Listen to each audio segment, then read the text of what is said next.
ഹരേ കൃഷ്ണ ഹരേ കൃഷ്ണ കൃഷ്ണ കൃഷ്ണ ഹരേ ഹരേ ഹരേ രാമ രാമ രാമ ഹരേ ഹരേ. ഹരേ കൃഷ്ണ. എല്ലാ ഭക്തജനങ്ങൾക്കും സ്വാഗതം. നമുക്ക് ഇന്നത്തെ സത്സംഗം ആരംഭിക്കാം. ഭക്തരെല്ലാവരും ലൈവിൽ വരുന്നവരെ നമുക്കൊരു കീർത്തനം ചെയ്യാം. ഹരേ കൃഷ്ണ.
सरस्वतीं व्यासं ततो जयमुदीरये।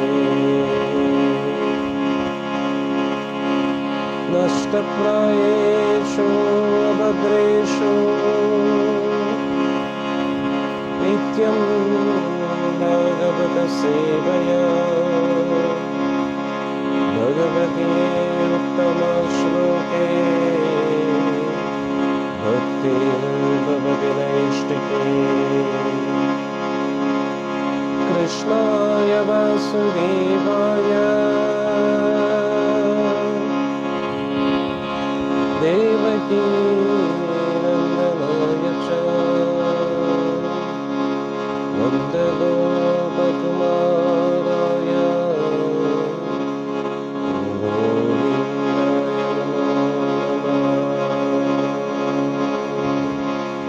ॐ अज्ञानतिमिरन्धस्य ज्ञानाञ्जनशलाकया चक्षुरुन्मीलितं येन तस्मै श्रीगुरवे नमः। श्रीचैतन्यमनोभीष्टं स्थापितं येन भूतले स्वयं रूप कदा मह्यं ददाति स्वपदाम्बुजं। वन्देऽहं श्रीगुरो श्रीयुतापदकमलं श्रीगुरुं वैष्णवांश्च श्रीरूपं साग्रजातं सहगना रघुनाथान्वितं तं सजीवम् साद्वैतं सावधूतं परिजनासहितं कृष्णचैतन्यदेवं श्रीराधाकृष्णवन्दनं सहगणा श्रीविष्णुवन्दनं नमो विष्णुपादाय कृष्णप्रेष्ठाय भूतले श्रीमते जयपताका स्वामिने नमाचार्यपूजाय निताय कृपाप्रदायिने गौरकथादामदाय नगराग्रामधारिणे नमो विष्णुपादाय कृष्णप्रेष्ठाय भूतले श्रीमते भक्तिवेदान्त स्वामिनिति नामिने। नमस्ते सरस्वते देवे गौरवाणि प्रचारिणे निर्विशेष शून्यवादी पाश्चात्यादेशतारिणे। नमो विष्णुपादाय कृष्णप्रेष्ठाय भूतले श्रीमते भक्तिसिद्धान्त सरस्वतीति नामिने। श्रीवात्सवानवी देवी दयिताय कृपादये कृष्णसम्बन्धविज्ञानाय प्रभवे नमः। माधव्योज्ज्वलप्रेमाद्य श्रीरूपानुगभक्तिद श्रीगौरकरुणाशक्ति विग्रहाय नमोस्तुते। नमस्ते गौरवाणी श्रीमूर्ते दीनतारिणे रूपानुगा विरजवसिद्धाङ्गा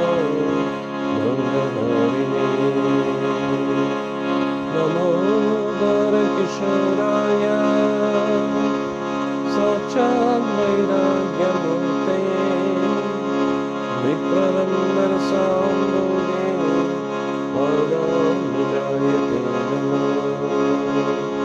नमो भक्तिविनोदाय सच्चिदानन्दनामिने गौरशक्तिस्वरूपाय रूपानुगारायते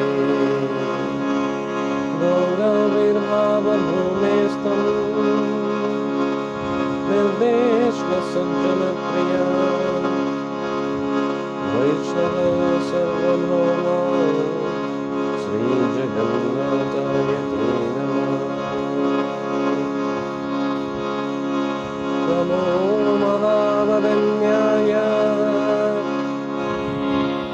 कृष्णप्रेमप्रदायते कृष्णाय कृष्णचैतन्य नामिने गौरकृष्णे नमः।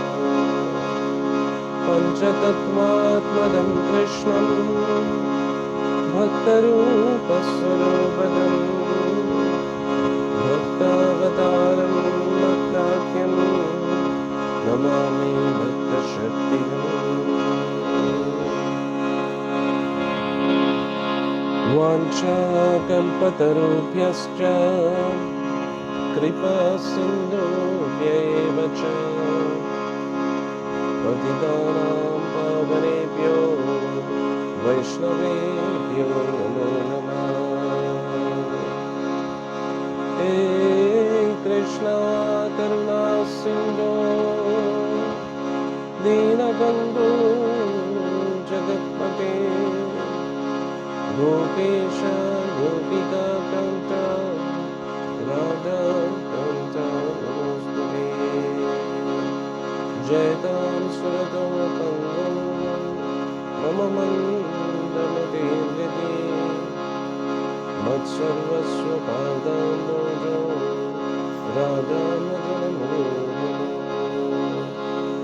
दिव्यवृन्दारण्यकल्पद्रुमजा श्रीमद्रत्नाकरसिंहासनस्थो श्रीमद्राधा श्रीरघुविन्ददेवो प्रेष्ठारभिः सेव्यमानो स्मरामि।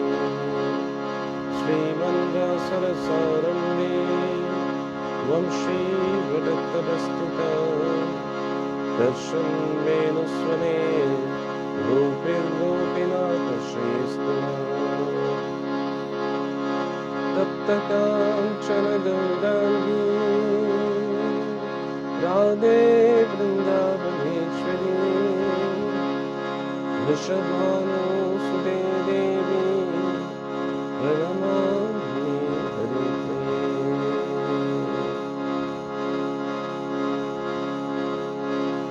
जय श्री कृष्ण चैतन्य प्रभु नित्यानंद श्री अद्वैत गदाधर श्रीवासदि गौरभक्तवृन्द। जय श्री कृष्ण चैतन्य प्रभु नित्यानंद श्री अद्वैत गदाधर श्रीवासदि गौरभक्तवृन्द। जय श्री कृष्ण चैतन्य प्रभु नित्यानंद श्री अद्वैत गदाधर श्रीवासदि गौरभक्तवृन्द। हरे कृष्णा कृष्ण कृष्ण हरे हरे हरे राम राम राम हरे हरे। हरे कृष्णा कृष्ण कृष्ण हरे हरे हरे राम राम राम हरे हरे। मूकं करोति वाचालं पङ्गुं लङ्घयति गिरिं यत्कृपातमहं वन्दे श्रीगुरुं दीनतारिणम्।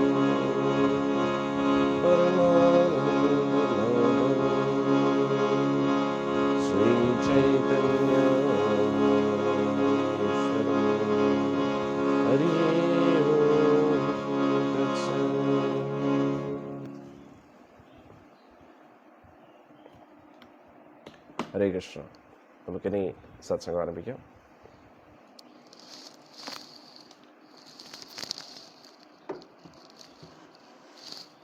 കുറച്ച് വെള്ളം, ചൂട് വെള്ളം.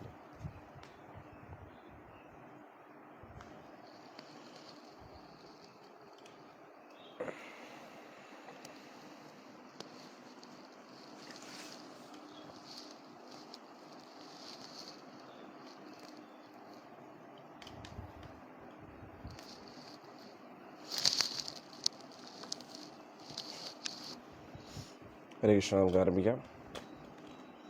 ശ്രീമദ് ഭാഗവത്തിലെ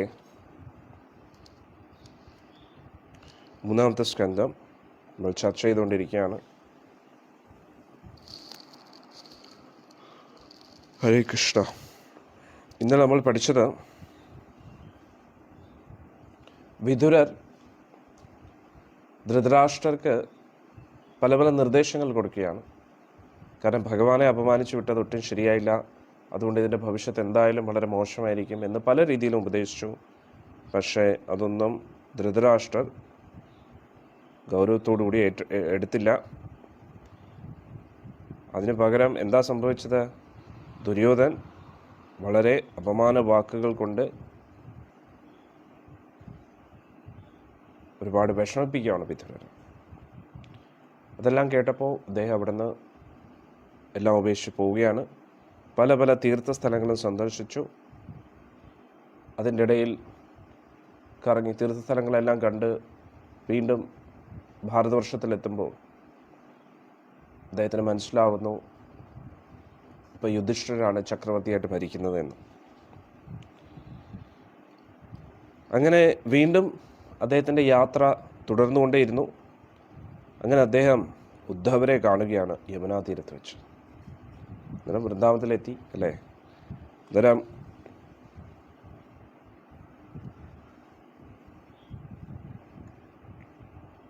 അവിടം വരെയാണ് നമ്മൾ ചർച്ച ചെയ്ത് 24-ാമത്തെ ശ്ലോകം വരെ നമുക്ക് നോക്കാം. തതസ്തു അതിവ്രജ്യ സുരാഷ്ട്രം മൃദം സൗവീരമത്സ്യാങ്കുരുജാംഗലാംശ്ച കാലേന താവത്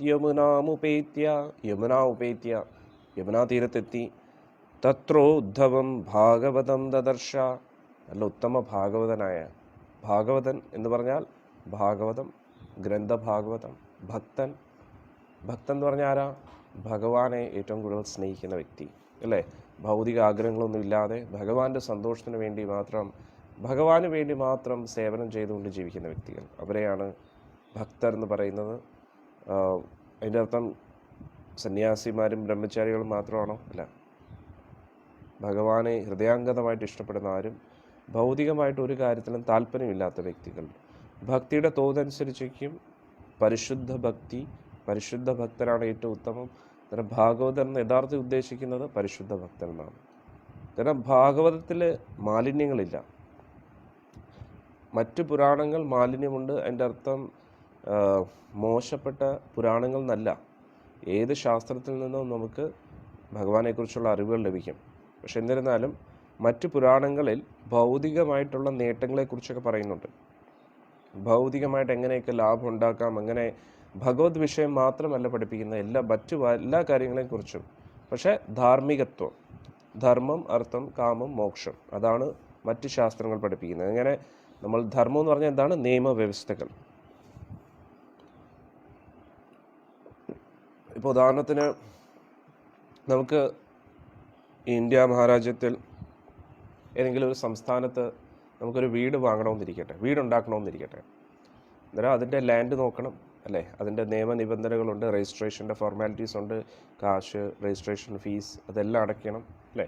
അപ്പോഴാണ് നമുക്കൊരു ലാൻഡ് റെഡിയാവുന്നത്. അതേപോലെ നമ്മുടെ ഓരോ ആഗ്രഹത്തെയും ധാർമ്മികപരമായിട്ട് എങ്ങനെ പൂർത്തീകരിക്കാം, അതിൻ്റെ വഴികൾ, വിവാഹ ജീവിതം എങ്ങനെയായിരിക്കണം, തൊഴിൽ മേഖലകളിൽ നമ്മൾ ധർമ്മം പുലർത്തണം, ഇങ്ങനെ പല കാര്യങ്ങളും മറ്റ് ഗ്രന്ഥങ്ങളിൽ പറഞ്ഞിട്ടുണ്ട്. അച്ഛൻ്റെ ധർമ്മം എന്താ, അമ്മയുടെ ധർമ്മം എന്താ, ഭാര്യ ഭർത്താവിൻ്റെ ധർമ്മം എന്താ, മക്കളുടെ ധർമ്മം എന്താ, അങ്ങനെ പല പല രാജാവിൻ്റെയും ക്ഷത്രിയൻ്റെയും ബ്രാഹ്മണരുടെയും ശൂദ്രരുടെയും ഇതെല്ലാം വളരെ വ്യക്തമായിട്ട് പറഞ്ഞിരിക്കുകയാണ് ഈ ശാസ്ത്രങ്ങളിലൊക്കെ. പക്ഷെ അതിൽ നിന്ന് ഏറ്റവും വ്യത്യസ്തമാണ് ശ്രീമദ് ഭാഗവതം. കാരണം ഇത് പരമോന്നതമായിട്ടുള്ള ധർമ്മത്തെക്കുറിച്ചാണ് പറയുന്നത്. അന്നേരം വൈദിക ധർമ്മം, ഭാഗവത ധർമ്മം, നമ്മൾ പഠിക്കുന്നത് ഭാഗവത ധർമ്മമാണ്. അതുകൊണ്ടാണ് ഭാഗവത ധർമ്മത്തിൽ ഡയറക്റ്റ്ലി ഭഗവാനെ തന്നെ ഫോക്കസ് ചെയ്യുന്നത്. മറ്റു തരത്തിലുള്ള ധർമ്മങ്ങളിൽ മറ്റു രീതിയിലുള്ള ആചാരാനുഷ്ഠാനങ്ങളും നിയമനിബന്ധനകളും അങ്ങനെ പല കാര്യങ്ങളുമുണ്ട്.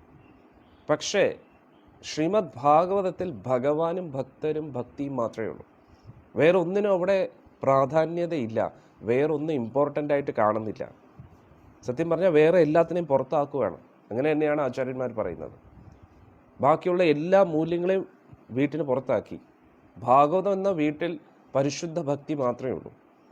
അന്നേരം ആദ്യത്തെ ശ്ലോകം മുതൽ അവസാനത്തെ ശ്ലോകം വരെ അത് ആരോട് എന്ത് പറയുന്നതാണെങ്കിലും ആ ശ്ലോകത്തിൻ്റെ അക്ഷരാർത്ഥം നമ്മൾ നോക്കുമ്പോൾ ഇന്ദ്രിയ ആസ്വാദനത്തിനെ കുറിച്ചായിരിക്കും ചിലപ്പം പറയുന്നത്.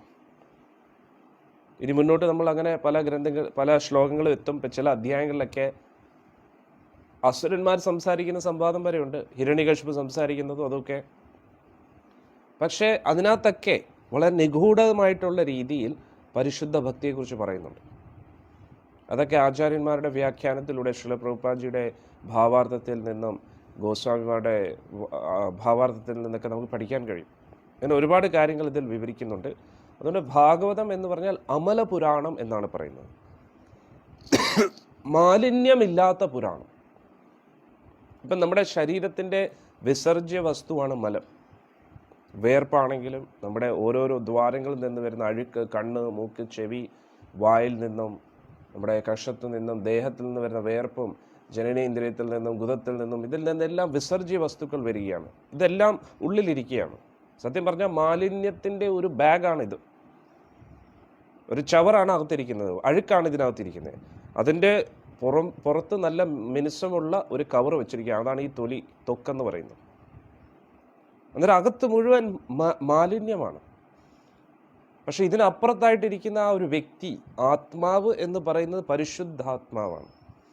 വിശുദ്ധാത്മാവ് എന്നൊക്കെ മറ്റ് ഗ്രന്ഥങ്ങൾ നമ്മൾ മറ്റു മതത്തിലുള്ളവരൊക്കെ വിശുദ്ധാത്മാവ്, പരിശുദ്ധാത്മാവ് എന്നൊക്കെ പറയാറില്ലേ? അത് യഥാർത്ഥത്തിൽ അങ്ങനെ തന്നെയാണ്. നമ്മൾ ആത്മാവിന് അശുദ്ധിയൊന്നുമില്ല. ശുദ്ധി അശുദ്ധിക്ക് അപ്പുറത്താണ് ആത്മാവ് എന്ന് പറയുന്നത്. കാരണം എന്താണ്? ആത്മാവ് ഭഗവാന്റെ അംശമാണ്. അന്നേരം എന്താണ് ഈ അശുദ്ധി എന്ന് പറയുന്നത്? അശുദ്ധി എന്ന് പറഞ്ഞാൽ ഈ ഭൗതിക വസ്തുവായിട്ടുള്ള എല്ലാം അശുദ്ധിയാണ്. ഈ ശരീരമേ അശുദ്ധമാണ്. എന്തുകൊണ്ട്? ശരീരം ആവശ്യമില്ലാത്തതാണ്. ഒരു ആത്മാവ് ശരീരത്തിൽ നിന്ന് പോയി കഴിഞ്ഞാൽ ആ ശരീരം അശുദ്ധമാണ്. പവിത്രമായിട്ടുള്ളൊരു ക്ഷേത്രത്തിൽ നമ്മൾ പോകുമ്പോൾ നമ്മൾ ഈ ശരീരം കൊണ്ട് തന്നെയല്ലേ പോകുന്നത്. ശരീരം കുറിയൊക്കെ ഇട്ട് മാലയൊക്കെ ഇട്ട് നമ്മൾ ക്ഷേത്രത്തിനകത്തേക്ക് പ്രവേശിക്കുന്നു. പക്ഷെ ഇതേ ശരീരത്തിൽ നിന്നും ആത്മാവ് പോയി കഴിഞ്ഞാൽ, മരണം സംഭവിച്ചു കഴിഞ്ഞാൽ പിന്നെ ആ ശരീരം അശുദ്ധമാണ്. എന്തുകൊണ്ട്? ഇതിനെ ശുദ്ധമാക്കുന്നത് ആത്മാവാണ്.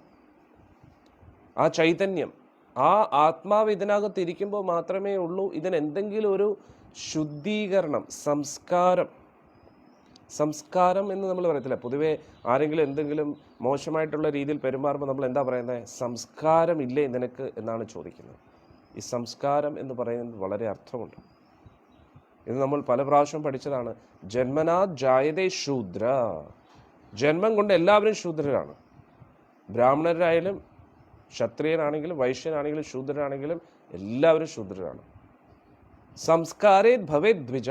സംസ്കാരം പഠിക്കുമ്പോൾ, ഒരു ഗുരുവിൽ നിന്നും സംസ്കാരം പഠിക്കുമ്പോൾ, എന്താണ് സംസ്കാരം? എങ്ങനെ ജീവിക്കണം, എന്താണ് ചെയ്യേണ്ടത്, എന്ത് ചെയ്യാൻ പാടില്ല, ഇതൊക്കെ പഠിക്കുമ്പോഴാണ് നമ്മൾ ദ്വിജനാകുന്നത്, രണ്ടാമത് ജനിക്കുന്നത്. അല്ലാത്തവർ ജീവിച്ചിരിക്കുന്നു എന്ന് മാത്രമേ ഉള്ളൂ.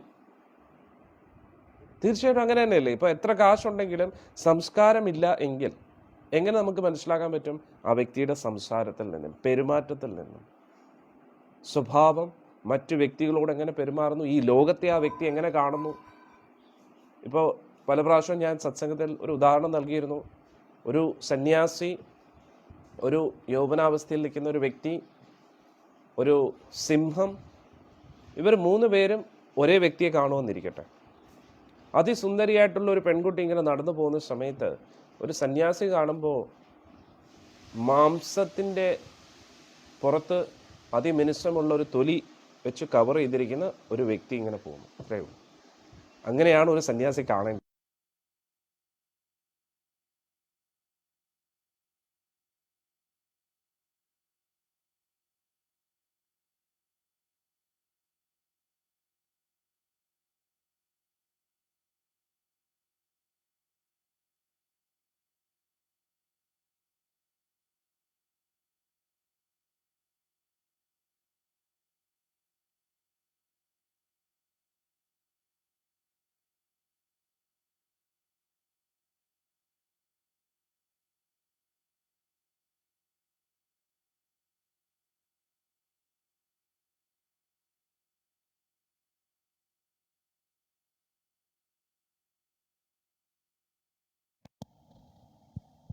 മറ്റേ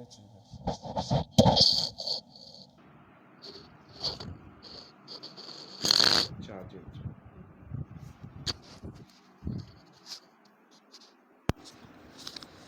ഹരേ കൃഷ്ണ. എവിടം വരെ കേട്ടു?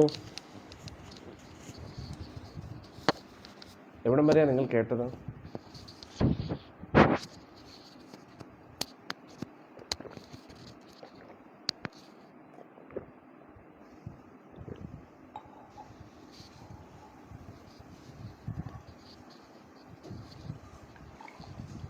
ഹരേ കൃഷ്ണ ഹരേ കൃഷ്ണ കൃഷ്ണ കൃഷ്ണ ഹരേ ഹരേ, ഹരേ രാം രാം രാം ഹരേ ഹരേ. ഇപ്പം സൗണ്ട് വന്നല്ലോ അല്ലേ?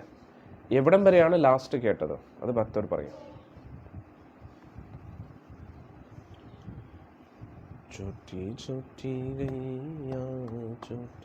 സന്യാസി കാണുന്നു. ഓക്കെ.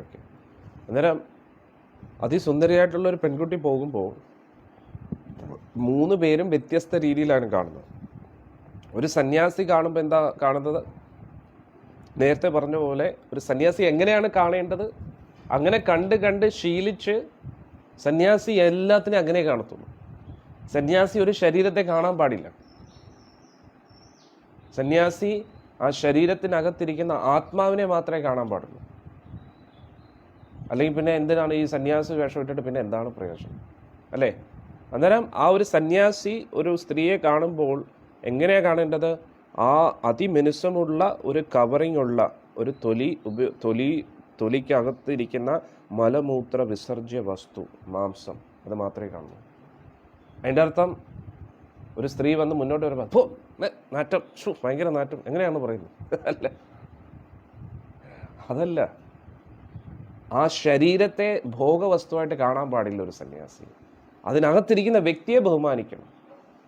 ആ ശരീരത്തിനകത്തിരിക്കുന്ന ആത്മാവിനെ നമ്മൾ ബഹുമാനിക്കണം. അതൊരു മൃഗത്തിൻ്റെ ഉള്ളിലാണെങ്കിലും ഒരു ചെറിയൊരു ഉറുമ്പിൻ്റെ ഉള്ളിലിരിക്കുന്ന ആത്മാവാണെങ്കിലും ആ ആത്മാവിനെ നമ്മൾ ബഹുമാനിക്കണം. കാരണം ഈ പ്രപഞ്ചത്തിലുള്ള എല്ലാ ജീവജാലങ്ങളുടെ എല്ലാ ശരീരത്തിൻ്റെ ഉള്ളിലും ആത്മാവും പരമാത്മാവും ഇരിക്കുന്നുണ്ട്. ചെറിയൊരു വൈറസിനകത്ത് പോലും ആത്മാവും പരമാത്മാവും ഇരിക്കുന്നു. അങ്ങനെ ആയിരിക്കണം ഒരു സന്യാസി കാണേണ്ടത്. അല്ലെങ്കിൽ പിന്നെ എന്ത് സന്യാസി? ഇതൊക്കെ എടുത്തിട്ട് ഈ ദണ്ഡം പിടിച്ച് ഈ കാവ്യൊക്കെ ഇട്ടിട്ട് എന്തെങ്കിലും പ്രയോജനമുണ്ടോ? വെറും ഷോ ഓഫ് മാത്രം. ഒരു ഉപയോഗമില്ല. ഉള്ളിൻ്റെ ഉള്ളിൽ നിന്ന് അങ്ങനെ കാണാൻ പഠിക്കുന്നവരാണ് യഥാർത്ഥ സന്യാസി. അവന് സന്യാസ വേഷത്തിൻ്റെ ആവശ്യം പോലും ഇല്ല. ഇതിൽ നിന്നും വ്യത്യസ്തമായിട്ടാണ് ഒരു സിംഹം ഒരു പെൺകുട്ടിയെ കാണുന്നത്. സിംഹം ഒരു പെൺകുട്ടിയെ കാണുമ്പോൾ എന്താണ്? എൻ്റെ ഭക്ഷണം പോകുന്നു, ആ മാംസത്തെ എനിക്ക് ഭക്ഷിക്കാൻ കഴിയാം എന്ന് വിചാരിക്കും. ഇങ്ങനെയാണ് ഒരു സിംഹം കാണുന്നത് ആ വസ്തുവിനെ. ഇനി ഒരു യൗവനാവസ്ഥയിൽ നിൽക്കുന്ന കാമാസക്തനായിട്ടുള്ളൊരു പയ്യൻ ആ പെൺകുട്ടിയെ കാണുന്നത് എങ്ങനെയാണ്? എൻ്റെ ഉപഭോഗ വസ്തു പോകുന്നു എന്ന്. അന്നേരം 3 പേരും ആത്മാക്കൾ തന്നെയാണ്. സന്യാസിയുടെ ഉള്ളിൽ സന്യാസ ശരീരത്തിനകത്തിരിക്കുന്നത് ഒരു ആത്മാവാണ്. സിംഹ ശരീരത്തിനകത്തിരിക്കുന്നത് ഒരു ആത്മാവാണ്. ആ യൗവനാവസ്ഥയിൽ ഇരിക്കുന്ന ആ പയ്യൻ്റെ ഉള്ളിലിരിക്കുന്നത് ആത്മാവാണ്. പക്ഷെ 3 പേരും വ്യത്യസ്ത കണ്ണടയിലൂടെയാണ് നോക്കിക്കൊണ്ടിരിക്കുന്നത്. ഒരാത്മാവ് സന്യാസിയുടെ കണ്ണുകൊണ്ട് നോക്കുന്നു, ഒരാത്മാവ് സിംഹത്തിൻ്റെ കണ്ണിലൂടെ നോക്കുന്നു, ഒരാത്മാവ് ആ യൗവനാവസ്ഥയിലിരിക്കുന്ന വ്യക്തിയിലൂടെ നോക്കുന്നു. അന്നേരം നമ്മുടെ കണ്ണടയാണ് പ്രശ്നം. നീല കണ്ണട വെച്ച് നോക്കുമ്പോൾ എല്ലാം നീലയായിട്ട് തോന്നും, പച്ച കണ്ണട വെച്ച് നോക്കുമ്പോൾ എല്ലാം പച്ചയായിട്ട് തോന്നും, ചുവപ്പ് കണ്ണട വെച്ച് നോക്കുമ്പോൾ എല്ലാം ചുവപ്പായിട്ട് തോന്നും. അന്നേരം ഈ ശരീരത്തിൻ്റെ ഫിൽറ്ററിങ് എങ്ങനെ വരുന്ന? മനസ്സ്. ഒരു സന്യാസിയുടെ ശരീരത്തിനകത്തിരിക്കുന്ന ആ ഒരു മനസ്സ്, ആ മനസ്സാണ് സന്യാസിയെ സന്യാസിയാക്കുന്നത്, വേഷമല്ല. ശരീരം ആ സന്യാസി ഇടുന്ന അതേ വേഷം തന്നെ ആ യൗവനാവസ്ഥയിലിരിക്കുന്ന വ്യക്തിക്ക് ഇടാൻ പറ്റും. സന്യാസി വേണമെങ്കിൽ കാവ്യൊക്കെ ഊരിയിട്ട് ആ യൗവനാവസ്ഥയിലിരിക്കുന്ന ആ പയ്യന്റെ പാൻറ് ഷർട്ടും ഇട്ടിട്ട് നിൽക്കാൻ പറ്റും. പക്ഷേ നോട്ടം വ്യത്യസ്തമായിരിക്കും. വേഷത്തിലല്ല, വേഷവിധാനത്തിലല്ല കാര്യം ഇരിക്കുന്നത്, എങ്ങനെ കാണുന്നു. എന്നിട്ട് ഈ ഫിൽറ്ററിങ് എന്ന് പറയുന്നത് ശരീരത്തിൻ്റെ ഫിൽറ്ററിങ് അല്ല, മനസ്സിൻ്റെ കണ്ണട, മനോഭാവം, ആറ്റിറ്റ്യൂഡ് എങ്ങനെയാണ്. അന്നേരം ആ സന്യാസി ആ സന്യാസ ശരീരത്തിനകത്തിരിക്കുന്ന മനസ്സിലൂടെ, ആ മനോഭാവത്തിലൂടെയാണ് നോക്കുന്നത്. അന്നേരം അതാണ് നമ്മൾ പഠിക്കേണ്ടത്. ഈ പ്രപഞ്ചത്തിലുള്ള എല്ലാവരും ആസ്വാദന മനോഭാവത്തോടു കൂടിയാണ് ഈ ലോകത്തിലുള്ള എല്ലാ വസ്തുവകളെയും കാണും. എല്ലാം എൻ്റെ അധീനതയിലാക്കണം എന്നാണ് എല്ലാവരും ആ ഒരു മനോഭാവത്തോടു കൂടിയാണ് എല്ലാത്തിനെയും നോക്കുന്നത്. എല്ലാ വ്യക്തികളെയും എല്ലാ വസ്തുവകകളെയും ആ ഒരു ആറ്റിറ്റ്യൂഡോട് കൂടിയാണ് നോക്കുന്നത്. ആ ഒരു ആറ്റിറ്റ്യൂഡ് നമുക്ക് മാറ്റാൻ പറ്റിക്കഴിഞ്ഞാൽ നമ്മൾ രക്ഷപ്പെട്ടു. അതിനു വേണ്ടിയാണ് നമ്മൾ ഭഗവാന്റെ തിരുനാമം ജപിക്കേണ്ടത്. അതിനു വേണ്ടിയാണ് നമ്മൾ ജപിക്കുന്നത്. ശ്രദ്ധയോടുകൂടി ഭഗവാന്റെ നാമം ജപിക്കുമ്പോൾ എന്തു പറ്റുന്നു? നമ്മുടെ ഉള്ളിൽ ആത്മീയ അവബോധം വളരുന്നു. അന്നേരം ശാരീരിക മനോഭാവത്തോടു കൂടിയല്ല നമ്മൾ ഓരോ വസ്തുക്കളെ നോക്കുന്നത്. നമ്മൾ ആത്മാവിൻ്റെ കണ്ണിലൂടെയാണ് നമ്മൾ എല്ലാത്തിനെയും കാണുന്നത്. അതാണ് യഥാർത്ഥ കാഴ്ച. അവിടെ ശരീരത്തിൻ്റെ ഫിൽറ്ററിങ്ങോ മനസ്സിൻ്റെ ഫിൽറ്ററിങ്ങോ വരുന്നില്ല. ആത്മീയ കാഴ്ചകൾ, ആത്മീയ കണ്ണുകൾ കൊണ്ട് ഭഗവാനെ നമ്മൾ കാണാൻ പഠിക്കണം. അതിനു വേണ്ടിയുള്ള ട്രെയിനിങ് ആണ് ഈ മനുഷ്യജന്മം. അല്ലാതെ മനുഷ്യജന്മം ലഭിച്ചിട്ട് മൃഗങ്ങൾ ചെയ്യുന്ന അതേ രീതിയിൽ, ഇപ്പോൾ സിംഹത്തിന് എങ്ങനെയാണ് കാഴ്ച? ഒരേ വസ്തുവിനെയാണ് കാണുന്നത്, ഒരേ വ്യക്തിയാണ് കണ്ടുകൊണ്ടിരിക്കുന്നത്. ഇനി ഈ 3 പേരും കാണുന്നത് ആ പെൺകുട്ടി അറിയണമെന്നുണ്ടോ? അറിയുന്നില്ല. പെൺകുട്ടി അറിയാതെ ഇങ്ങനെ പോവുകയാണ്. 3 പേരും പെൺകുട്ടിയെ കാണുന്ന വ്യത്യസ്ത 3 രീതിയിലാണ്. ഒന്ന് ആലോചിച്ച് നോക്കൂ. ഇത് ആ പെൺകുട്ടിക്ക് അറിയാം, അത് അറിയേണ്ട ആവശ്യമില്ല. ഇനി ആ പെൺകുട്ടിക്കും ഈ 3 രീതിയിൽ കാണാൻ പറ്റും. പെൺകുട്ടി ഒരു സന്യാസിയെ കാണുമ്പോൾ ഓ സന്യാസി വരും ഇങ്ങനെ എന്നാലോചിച്ചു. ഇനി സിംഹത്തെ കാണുമ്പോൾ അയ്യോ ദൂരെ അയക്കണം സിംഹം. യൗവനാവസ്ഥ ഇരിക്കുന്ന ആണിനെ കാണുമ്പോഴത്തേക്ക് അവൻ്റെ നോട്ടം അത്ര ശരിയല്ല, ഒന്ന് കെയർഫുൾ ആയിട്ടിരിക്കണം. അന്നേരം ഒരു പെൺകുട്ടി 3 രീതിയിലാണ് കാണുന്നത്. അന്നേരം നമ്മൾ മനസ്സിലാക്കേണ്ടത് വ്യത്യസ്ത മനോഭാവം. ഇത് ഭാഗവത്തിൽ നമ്മൾ പഠിക്കാൻ കഴിയും. ശുകദേവ് ഗോസ്വാമി 16 വയസ്സുള്ള യൗവാവാണ്. അന്നേരം വ്യാസപുത്രനാണ്. അമ്മയുടെ വയറ്റിൽ നിന്ന് പുറത്തു വന്നപ്പോൾ ഒറ്റ പോക്കാണ്. ആ സമയത്ത് വ്യാസമഹർഷി പറയുന്നത്, മോനെ നിൽക്കൂ, ഈ ഉപനയനമൊക്കെ നടക്കട്ടെ, ആ സംസ്കാര കർമ്മങ്ങളൊക്കെ കഴിഞ്ഞിട്ട് പോകൂ. അന്നേരം ഉള്ളിലിരുന്നപ്പോഴേ 16 വർഷം അമ്മയുടെ ഗർഭത്തിൽ ഇരിക്കുകയായിരുന്നു. പുറത്തു വരാൻ തയ്യാറല്ല. 16 വർഷം ഒന്നാലോചിച്ച് നോക്കൂ. കാരണം എന്താ? പുറത്തു വരാൻ പേടിയാണ്. കാരണം ഇത് മായയാണ്, മായാലോകമാണ്. പുറത്തു വന്നാൽ ഉടനെ മായാദേവി പിടിക്കും. എങ്ങനെ പിടിക്കും? ബോധത്തിലൂടെ. നമ്മുടെ ആ ബോധം ആദ്യം മലിനമാക്കും. ആത്മീയ അവബോധത്തിൽ നിന്ന് ശരീരബോധം അങ്ങോട്ടും കയറ്റും. ഞാൻ ഈ ശരീരമാണെന്നുള്ള ചിന്തകൾ അകത്തങ്ങ് ഉറയ്ക്കും. ശരീരബോധം വന്നു കഴിഞ്ഞാൽ പിന്നെ ആസ്വാദനം, നിയന്ത്രണ മനോഭാവം, അത് ഓട്ടോമാറ്റിക്കലി വരുന്ന കാര്യങ്ങളാണ്. എന്നാലോചിച്ചു. അതുകൊണ്ട് ശുകദേവ് ഗോസ്വാമി പറഞ്ഞു, ഇവിടെയാണ് ഏറ്റവും സേഫ്. എന്താണ്? ഗർഭാവസ്ഥയിൽ തന്നെ ഇരിക്കുക, എന്നിട്ട് ഇവിടെ തന്നെ മരിക്കുകയാണ്. അന്നേരം വ്യാസമഹർഷി അമ്മയും വന്നിട്ട് പറഞ്ഞു, മോനെ പുറത്തു വരൂ. അവസാനം ശുകദേവ് ഗോസ്വാമി എന്താ പറയുന്നത്? സാക്ഷാൽ ഭഗവാൻ വന്ന് എനിക്ക് ഉറപ്പ് നൽകണം, മായ എന്നെ ഒരിക്കലും പിടിക്കത്തില്ല എന്ന്, എങ്കിൽ മാത്രമേ ഞാൻ പുറത്തു വരുമെന്ന്. അങ്ങനെ സാക്ഷാൽ ദ്വാരകാനാഥൻ മുന്നിൽ വന്നിട്ട് പറഞ്ഞു, ശുഗം പുറത്തു വരൂ, ഞാൻ ഉറപ്പ് നൽകുന്നു നിന്നെ ഒരിക്കലും മായ പിടിക്കത്തില്ലെന്ന്. ഉടൻ തന്നെ ആൾ പുറത്തു വന്നു. 16 വർഷത്തിന് ശേഷം കുഞ്ഞായിട്ടിരിക്കുക. പുറത്തു വന്ന് ഉടനെ ആ 16 വയസ്സിൻ്റെ ആ ശരീരം ലഭിച്ചു എന്നുള്ളത്. അത്രയ്ക്ക് സാധാരണ വ്യക്തികളല്ലേ ഇവരൊക്കെ, മഹാസിദ്ധന്മാരല്ലേ. അതും ശുഗം ആരാണ്? സാക്ഷാൽ ശ്രീമതി രാധികയുടെ തത്തയാണ്. ശ്രീമതി രാധാറാണിയുടെ, ഗോലോക വൃന്ദാവനത്തിലെ ശ്രീമതി രാധാറാണിയുടെ തത്തയാണ് ശുഗബ്രഹ്മ ഋഷി. അദ്ദേഹം പുറത്തു വന്ന ഉടനെ വ്യാസമഹർഷി പറയുന്നൊന്നും കേൾക്കുന്നില്ല, ഒറ്റ പോക്കാണ്. ശരീരത്ത് വസ്ത്രമൊന്നും ഇടുന്നില്ല. കാരണം എന്താ? ശരീരത്തെ തന്നെ വസ്ത്രമായിട്ട് കാണുന്ന വ്യക്തിയാണ്. ഉള്ളിലെ മനോഭാവം അങ്ങനെയാണ്. ഈ ശരീരത്തെ തന്നെ വസ്ത്രമായിട്ട് കാണുന്നു ശുകദേവ് ഗോസ്വാമി. അതുകൊണ്ട് എന്ത് മാനം, എന്ത് അപമാനം. ഭാഗവതം പറയുന്നതിന് തൊട്ടു മുമ്പേ വരെ പരീക്ഷത്ത് മഹാരാജാവും ബാക്കിയുള്ള ഋഷിമാരെല്ലാവരും ഒന്നിച്ചിങ്ങനെ ഇരിക്കുന്ന സമയത്ത് ആര് എന്ത് ചെയ്യണം, പരീക്ഷത്തിന് എന്താണ് ഏറ്റവും ഉത്തമമുള്ള കാര്യം എന്ന് പറഞ്ഞിങ്ങനെ ചിന്തിച്ചുകൊണ്ടിരിക്കുന്ന സമയത്ത് ശുകദേവ് ഗോസ്വാമി അതിലേക്കൂടെ ഇങ്ങനെ പോകുന്ന സമയത്ത് ഓരോരോ കുട്ടികളും സ്ത്രീജനങ്ങളും ഇദ്ദേഹത്തെ കളിയാക്കിക്കൊണ്ടിരിക്കുകയാണ്. എന്ത് മനുഷ്യൻ വസ്ത്രം ഇടച്ചു, ഭ്രാന്തനാണ്, വട്ടനാണ്, എന്തോ ഇത് ഇവന് വട്ടാണ്, ഇങ്ങനെ കളിയാക്കിക്കൊണ്ടിരിക്കുകയാണ്. ഒന്ന് ആലോചിച്ചു നോക്കൂ. ചില വ്യക്തികൾ കല്ല് വരെ എടുത്തെറിയുന്നു. ആരാ? സാക്ഷാൽ ശുകദേവ് ഗോസ്വാമി. എന്നാലോചിച്ചു. മാനം എന്ത്, അപമാനം എന്ത്, രണ്ടും തുല്യമായിട്ട് കാണുന്നു. അവർക്ക് എത്ര സ്തുതിച്ചാലും ഒന്നുമില്ല, അപമാനിച്ചാലും ഒന്നും, രണ്ടും തുല്യമായിട്ട് അദ്ദേഹം കണ്ടുകൊണ്ടിരിക്കുന്നു. എന്താ ആ ഒരു വിഷൻ എന്തായിരിക്കും അല്ലേ? അങ്ങനെ അതിനെക്കുറിച്ച് ചിന്തിക്കുമ്പോൾ തന്നെ എന്തൊരു ആനന്ദം. ആ ഒരു അവസ്ഥയിലേക്ക് നമ്മൾ എത്തണം. കാരണം എന്താ, ആരെങ്കിലും നമ്മളെ സ്തുതിക്കുന്നുണ്ടെങ്കിലും അത് അവർ സ്തുതിക്കുന്ന ഈ ശരീരത്തെയാണ്. അവർ അപമാനിക്കുന്നുണ്ടെങ്കിലും ഈ ഒരു ശരീരത്തെ തന്നെയാണ് അവർ അപമാനിക്കുന്നത്. ഈ സ്തുതിയും നിന്ദയും ഇതിനകത്തോട്ട് കയറത്തില്ല. പക്ഷെ നമ്മൾ നമ്മുടെ ഉള്ളിലോട്ട് കയറ്റുകയാണ്. ഈ ലോകത്തുള്ള എല്ലാവർക്കും കാണാൻ പറ്റുന്ന ഈ ശരീരം മാത്രമേ ഉള്ളൂ. നമ്മൾ ഈ ശരീരത്തെ കാണരുത്. നമ്മൾ ഇതിനകത്തിരിക്കുന്ന വ്യക്തിത്വത്തെ നമ്മൾ തിരിച്ചറിയുക. ഇതിനകത്തിരിക്കുന്ന ഞാൻ ആരാണെന്ന് മനസ്സിലാക്കുക. അതാണ് ആത്മീയ അവബോധം. ആ ആത്മീയ അവബോധത്തെ നമ്മൾ ലഭിച്ചു കഴിഞ്ഞാൽ ഈ ശരീരത്തെ എന്ത് പറഞ്ഞാൽ നമുക്ക് എന്താണ്? നമ്മൾ ചെയ്യുന്നതെല്ലാം ഈ ശരീരത്തിന് വേണ്ടിയാണ് പുറത്തുള്ളവർ കാണുന്നത്. ഇതിനകത്താണ് നമ്മൾ ഇരിക്കുന്നത് എന്നാണ് നമ്മൾ മനസ്സിലാക്കുന്നത്. അന്നേരം ശുകദേവ് ഗോസ്വാമി ശരീരമേ കാണുന്നില്ല, സ്വന്തം ശരീരത്തെ പോലും കാണുന്നില്ല.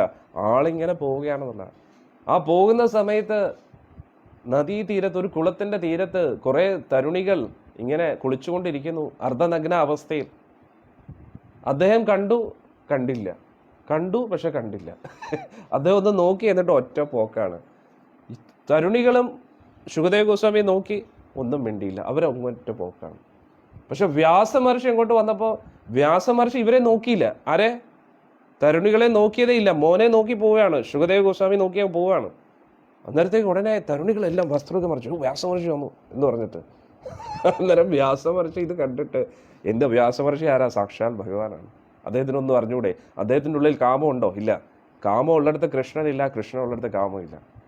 പക്ഷേ ഭഗവാൻ ഇങ്ങനെ പോകുന്ന സമയത്ത് വ്യാസമഹർഷി ഇങ്ങനെ പോവുകയാണ്. ശുകദേവ് ഗോസ്വാമി തരുണികളെ കണ്ടു, തരുണികൾ ശുകദേവ് ഗോസ്വാമിയെ കണ്ടു, ഒറ്റ പോക്കാണ്. ഇനി വ്യാസമഹർഷിയാണെങ്കിൽ തരുണികളെ നോക്കിയത് പോലും ഇല്ല, നേരെ ഒറ്റ പോക്കാണ്. പക്ഷെ വ്യാസമഹർഷിയെ കണ്ടുകൊണ്ട് വേഷമൊക്കെ മറച്ചു. അന്നേരം വ്യാസമഹർഷി ചോദിച്ചു. കാരണം എന്താണ്, എല്ലാവരുടെ ഉള്ളിൽ ഈ ചോദ്യം വരും. കാരണം ഈ നടക്കുന്ന സംഭവങ്ങൾ എല്ലാവരും കണ്ടുകൊണ്ടിരിക്കുക, പബ്ലിക്കലി നടക്കുന്ന കാര്യമാണ് ഇതൊക്കെ. അതിലെല്ലാവരും ചിലപ്പോൾ എന്ത് വിചാരിക്കും, യൗവനാവസ്ഥയിൽ ഇരിക്കുന്ന ശുകദേവ് ഗോസ്വാമി കാമക്കണ്ണുകൊണ്ടായിരിക്കും നോക്കിയത്. അന്നേരം തരുണികൾക്കും താല്പര്യം കാണും, അതായത് അവരൊന്നും മിണ്ടാതിരുന്നത്.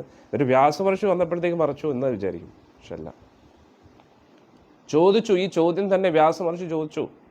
16 വയസ്സുള്ള എൻ്റെ പയ്യൻ പോയപ്പോൾ നിങ്ങളൊന്നും പറഞ്ഞില്ല, നിങ്ങൾ അവനെ കാണുകയും ചെയ്തു, അവൻ നിങ്ങളെയും കാണുകയും ചെയ്യും. അന്നേരം നിങ്ങൾ അർദ്ധനഗ്ന അവസ്ഥയിൽ നിന്നിരിക്കുന്ന അവസ്ഥയിൽ നിന്ന് നിങ്ങൾ അത് ഇങ്ങനെ വസ്ത്രമൊക്കെ ഇങ്ങനെ പിടിച്ചില്ല, പക്ഷെ ഞാൻ വരുമ്പോൾ എന്തുകൊണ്ട് പിടിച്ചു? അതിൻ്റെ അർത്ഥം ഇത് കേട്ടിട്ട് വേറെ ആൾക്കാർ വ്യാസമഹർഷിക്ക് എന്തോ അവരുടെ നഗ്നത കാണാൻ താല്പര്യമാണ്. ഇങ്ങനെയുള്ള ബങ്കന്മാരാണ് ഇന്നത്തെ കാലം. എല്ലാത്തിനും നിങ്ങൾ വിചാരിക്കുക ഓരോ കാര്യം എന്തിനാണ് ഇത്രയും ഡീറ്റെയിൽ ആയിട്ട് എക്സ്പ്ലെയിൻ ചെയ്യുന്നത്? കാരണം അത്രയ്ക്ക് നീച രീതിയിൽ ചിന്തിക്കുന്ന ആൾക്കാർ. അന്നേരം വളരെ ഡീറ്റെയിൽ ആയിട്ട് നമ്മൾ പോകേണ്ടിയിരിക്കുന്നു. ഒന്ന് ആലോചിച്ചു. വ്യാസമഹർഷി എന്തിനാ ഇത് ചോദിച്ചത്? വ്യാസമഹർഷി മനസ്സിലാക്കണം, സാക്ഷാൽ ഭഗവാനാണ്, സാക്ഷാൽ ഭഗവാനാണ്. അദ്ദേഹത്തിന് എന്ത് കാമം? കാമം ഉള്ളിടത്ത് ഭഗവാൻ ഉണ്ടോ? ഇല്ല. ഭഗവാൻ ഉള്ളിടത്ത് കാമം ഉണ്ടോ? ഇതും ഇല്ല. അതാണ് നമ്മൾ മനസ്സിലാക്കേണ്ടത്. പക്ഷെ വ്യാസമഹർഷി എന്തിനാ ചോദിച്ചത്? എല്ലാവർക്കും ഒരു ഉത്തരം കിട്ടണം. കാരണം ഇന്ന് നമ്മളെ പോലുള്ള ആൾക്കാർ അങ്ങനെ ചിന്തിക്കുമെന്നറിയാം, അത്രയും നീചരാണ് നമ്മൾ. അതുകൊണ്ട് വ്യാസമഹർഷി ചോദിച്ചു, എൻ്റെ 16 വയസ്സുള്ള മകൻ പോയപ്പോൾ നിങ്ങൾ നിങ്ങളുടെ വസ്ത്രം ഒന്നും മറച്ചു പിടിച്ചില്ല, ഇതിപ്പോൾ എന്താ സംഭവിച്ചതെന്ന് ചോദിച്ചു. അന്നേരം അവർ പറയുന്നു, അങ്ങ് ഈ പറയുന്ന കാര്യം പോലും ശുഗത്തിന് അറിയത്തില്ലെന്ന്. ആ ഒറ്റ ഉത്തരത്തിൽ എല്ലാം കിട്ടി. എന്താണ്? ശുഗത്തിന് സ്വന്തം ശരീരം പോലും കാണാൻ കഴിയുന്നില്ല, പിന്നല്ലേ നമ്മുടെ ശരീരം. വ്യാസമഹർഷിയുടെ ചോദ്യം എന്താ? ശുഗം പോയ സമയത്ത് എന്താണ് നിങ്ങൾ വസ്ത്രങ്ങൾ മറയ്ക്കാഞ്ഞത്? 16 വയസ്സുള്ള പയ്യനല്ലേ പോയത്? ശുഗമാണെങ്കിൽ നിങ്ങളെയും കണ്ടു, നിങ്ങൾ ആ ശുഗത്തെയും കണ്ടു, പിന്നെ നിങ്ങൾക്ക് എന്ത് പറ്റിയെന്ന് ചോദിച്ചു. അന്നേരം തരുണികൾ എന്താ പറയുന്നത്, അങ്ങീ പറഞ്ഞ ഈ കാര്യം പോലും ശുഭത്തിന് അറിഞ്ഞുകൂടന്നു. അതായത് അദ്ദേഹത്തിൻ്റെ ബോധം വേറൊരു തലത്തിലേക്ക് ഇരിക്കുകയാണ്. ശരീരത്തെ കാണുന്നേ ഇല്ല, അതുകൊണ്ട് ആസ്വാദനത്തിലും താല്പര്യമില്ല. അന്നേരം ഞാൻ സത്സംഗത്തിൽ പറഞ്ഞു, ഇത് പല അമ്മമാർക്കും അറിയാം, പെൺകുട്ടികൾക്ക് പ്രത്യേകിച്ച് അവരുടെ ഉള്ളിൻ്റെ ഉള്ളിൽ നിന്നൊരു സിദ്ധി എന്ന് വേണമെങ്കിൽ നമുക്ക് പറയാം, ഒരു കഴിവുണ്ട്. ചുറ്റും നിൽക്കുന്ന വ്യക്തികൾ ഏതർത്ഥത്തിലാണ് അവരെ നോക്കുന്നതെന്ന് അവർക്ക് വളരെ വ്യക്തമായിട്ട് അറിയാൻ പറ്റും. അത് അവരുടെ ഒരു പ്രൊട്ടക്ഷന് വേണ്ടി കൊടുത്തിട്ടുള്ളൊരു കഴിവാണ്.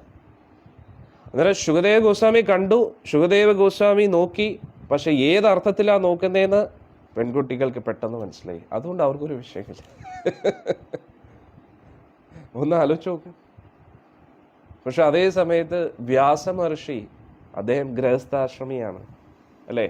അന്നേരം അദ്ദേഹത്തിനോടുള്ള ഒരു ബഹുമാനം എന്ന സൂചകം എന്നുള്ള രീതിയിൽ ആ തരുണികളെല്ലാം വസ്ത്രം മറച്ചു. പക്ഷെ ഭഗവാന് കാമമുണ്ടോ? ഒറ്റ കാമമില്ല. അന്നേരം നമ്മൾ ഇതാണ് മനസ്സിലാക്കേണ്ടത്. ഈ ലോകത്തിൽ നമ്മൾ ഇരിക്കുക, പക്ഷെ നമ്മുടെ മനോഭാവം, ആറ്റിറ്റ്യൂഡ് വളരെ ഇമ്പോർട്ടൻ്റ് ആണ്. എങ്ങനെ നമ്മൾ ഈ ലോകത്തെ കാണുന്നു. വേഷം കൊണ്ട് സന്യാസം എടുത്തിട്ട് ഒരു കാര്യമില്ല. ഉള്ളിൻ്റെ ഉള്ളിൽ നിന്ന് സന്യാസം ആർക്കും എടുക്കാൻ കഴിയും. പുറമെ ദണ്ട് എല്ലാവർക്കും കിട്ടത്തില്ലായിരിക്കും, ചിലപ്പോൾ കാവി ഇടാനും ബുദ്ധിമുട്ടായിരിക്കും. പക്ഷെ നമ്മുടെ മനസ്സ് ആർക്കാണ് സന്യാസ രീതിയിൽ ജീവിക്കാൻ കഴിയാത്തത്? ഉള്ളിൻ്റെ ഉള്ളിൽ നിന്ന് ആസ്വാദന മനോഭാവം കളയണം, നിയന്ത്രണ മനോഭാവം കളയണം. അതിൻ്റെ അർത്ഥം ഒന്നും ചെയ്യാതിരിക്കുക എന്നതാണോ? എല്ലാം ചെയ്യുക, നമ്മുടെ കർത്തവ്യങ്ങളെല്ലാം ഭംഗിയായിട്ട് ചെയ്യുക. പക്ഷെ ഒന്നിനോടും ആസക്തി വെക്കരുത്, നിർബന്ധ ബുദ്ധി വെക്കരുത്.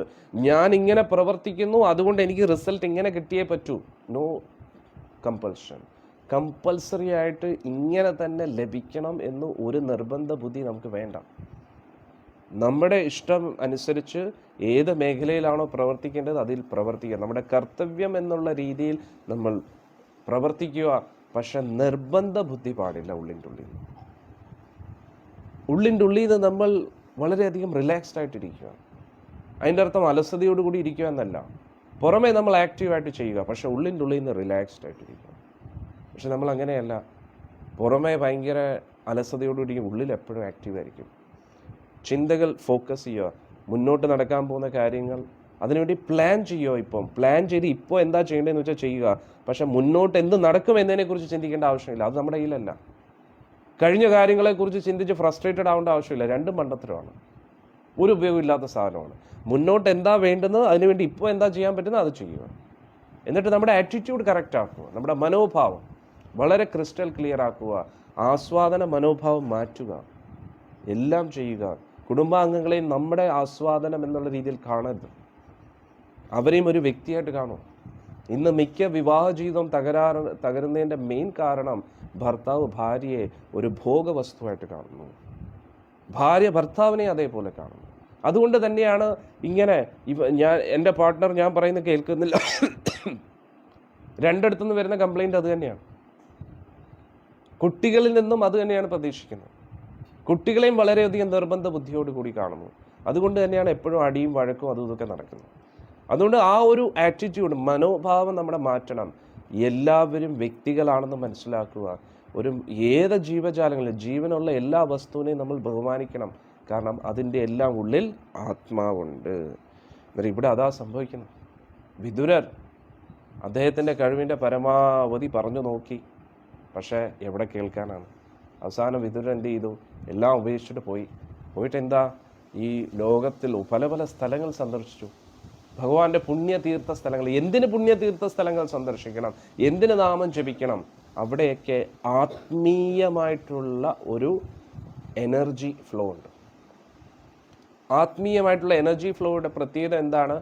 നമുക്ക് വളരെ എളുപ്പത്തിൽ ശാരീരിക ബോധത്തിൽ നിന്നും പുറത്തു വരാൻ കഴിയും. ഇപ്പോൾ ഈ പ്രപഞ്ചത്തിലുള്ള കൂടുതൽ വ്യക്തികളും രജോ ഗുണത്തിലും തമോ ഗുണത്തിലുമാണ്. നമ്മൾ വിചാരിക്കും നമ്മുടെ തീരുമാനങ്ങളാണ് നമ്മൾ ഓരോന്ന് ചെയ്യുന്നത്. അല്ല, നമ്മൾ ഏത് ചുറ്റുപാടിലാണോ നിൽക്കുന്നത്, ഏത് ചുറ്റുപാടിലാണോ വളരുന്നത്, എവിടെയാണോ ജീവിക്കുന്നത്, അതാണ് നമ്മുടെ ആഗ്രഹത്തെ ഇൻഫ്ലുവൻസ് ചെയ്യുന്നത്, നമ്മുടെ ചിന്തകളെ ഇൻഫ്ലുവൻസ് ചെയ്യുന്നത്. അന്നേരം നമ്മൾ നാമം ജപിച്ച് നമ്മുടേതായിട്ടുള്ള ഉള്ളിൽ ഒരു പോസിറ്റീവ് എനർജി ക്രിയേറ്റ് ചെയ്യുന്നു. എന്നിട്ട് അതേപോലെ ആ പോസിറ്റീവ് വൈബ് ഉള്ള സ്ഥലങ്ങൾ. എന്തുകൊണ്ട് പോസിറ്റീവ് വൈബ്? ക്ഷേത്രാങ്കണങ്ങൾ, സ്ഥലത്ത് ക്ഷേത്രാങ്കണത്തിലൊക്കെ അവിടെ അതേപോലെയുള്ള ചിന്തകൾ ഉള്ള വ്യക്തികൾ വരുന്ന സ്ഥലമാണ്. അവിടെ ഭഗവാന്റെ സാന്നിധ്യമുണ്ട്. സ്ഥിരമായിട്ട് ഭഗവാന്റെ മന്ത്രജപം നടക്കുന്ന സ്ഥലത്ത് ഭഗവാന്റെ സാന്നിധ്യം കൂടുതലാകും. കാരണം ശബ്ദത്തിലൂടെ ഭഗവാനെ കൊണ്ടുവരാൻ കഴിയും. മന്ത്രത്തിലൂടെ ഭഗവാനെ ക്ഷണിക്കുന്നു, പിന്നെ ആ മന്ത്രത്തിൽ ഭഗവാനുണ്ട്. പ്രത്യേകിച്ച് ഈ കലിയുഗത്തിൽ ഭഗവാന്റെ തിരുനാമത്തിൽ ഭഗവാൻ തന്നെ ഉണ്ട്. അതുകൊണ്ട് എവിടെയാണോ ഭഗവാന്റെ നാമം കൂടുതൽ ജപിക്കുന്നത്, നമ്മുടെ ശരീരം പോലും ശുദ്ധമായിക്കൊണ്ടിരിക്കുന്നു നാമം ജപിക്കുന്നതിനനുസരിച്ച്. പൊതുവെ ഒരു മന്ത്രം തന്നെ, ഓം അപവിത്രോ പവിത്രോ വാ സർവ അവസ്ഥാൻ ഗതോ അപി വാ യത് സ്മരേത് പുണ്ടരീകാക്ഷം സ ബാഹ്യ അഭ്യന്തര ശുചി. അതായത് ഞാൻ അപവിത്രമാണെങ്കിലും പവിത്രമാണെങ്കിലും, ഞാൻ പവിത്രമല്ലെങ്കിലും പവിത്രമാണെങ്കിലും, എപ്പോഴാണോ ഞാൻ ഭഗവാനെ സ്മരിക്കുന്നത് അപ്പോൾ ഞാൻ അകമേയും പുറമേയും ശുദ്ധിയായി. കാരണം ഏറ്റവും വലിയ ശുദ്ധി എന്ന് പറഞ്ഞാൽ ഭഗവാനാണ്. ഭഗവാനിൽ നിന്നാണ് എല്ലാ ശുദ്ധിയും വരുന്നത്. അഗ്നി വരുന്നത് ഭഗവാനിൽ നിന്നാണ്, സൂര്യൻ വരുന്ന ഭഗവാനിൽ നിന്നാണ്, ഈ പ്രപഞ്ചം മുഴുവൻ വരുന്നത് ഭഗവാനിൽ നിന്നാണ്. അന്നേരം ഭഗവാനിൽ അശുദ്ധിയില്ല.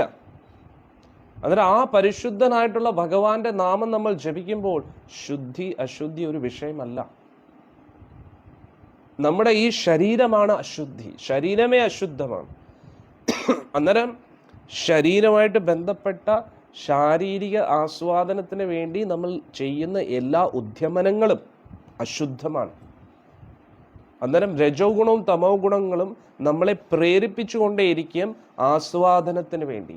പക്ഷേ ആത്മീയ അവബോധം, സത്സംഗം, സത്വഗുണം, സച്ചിന്തകൾ, ഇതെല്ലാം നമ്മളെ ശാരീരിക ആസ്വാദനത്തിൽ നിന്നും ആത്മീയ അവബോധത്തിലേക്ക് ഉയർത്തിക്കൊണ്ടേയിരിക്കും, ആത്മസാക്ഷാത്കാരത്തിന് വേണ്ടി വഴി ഒരുക്കിക്കൊണ്ടേയിരിക്കും.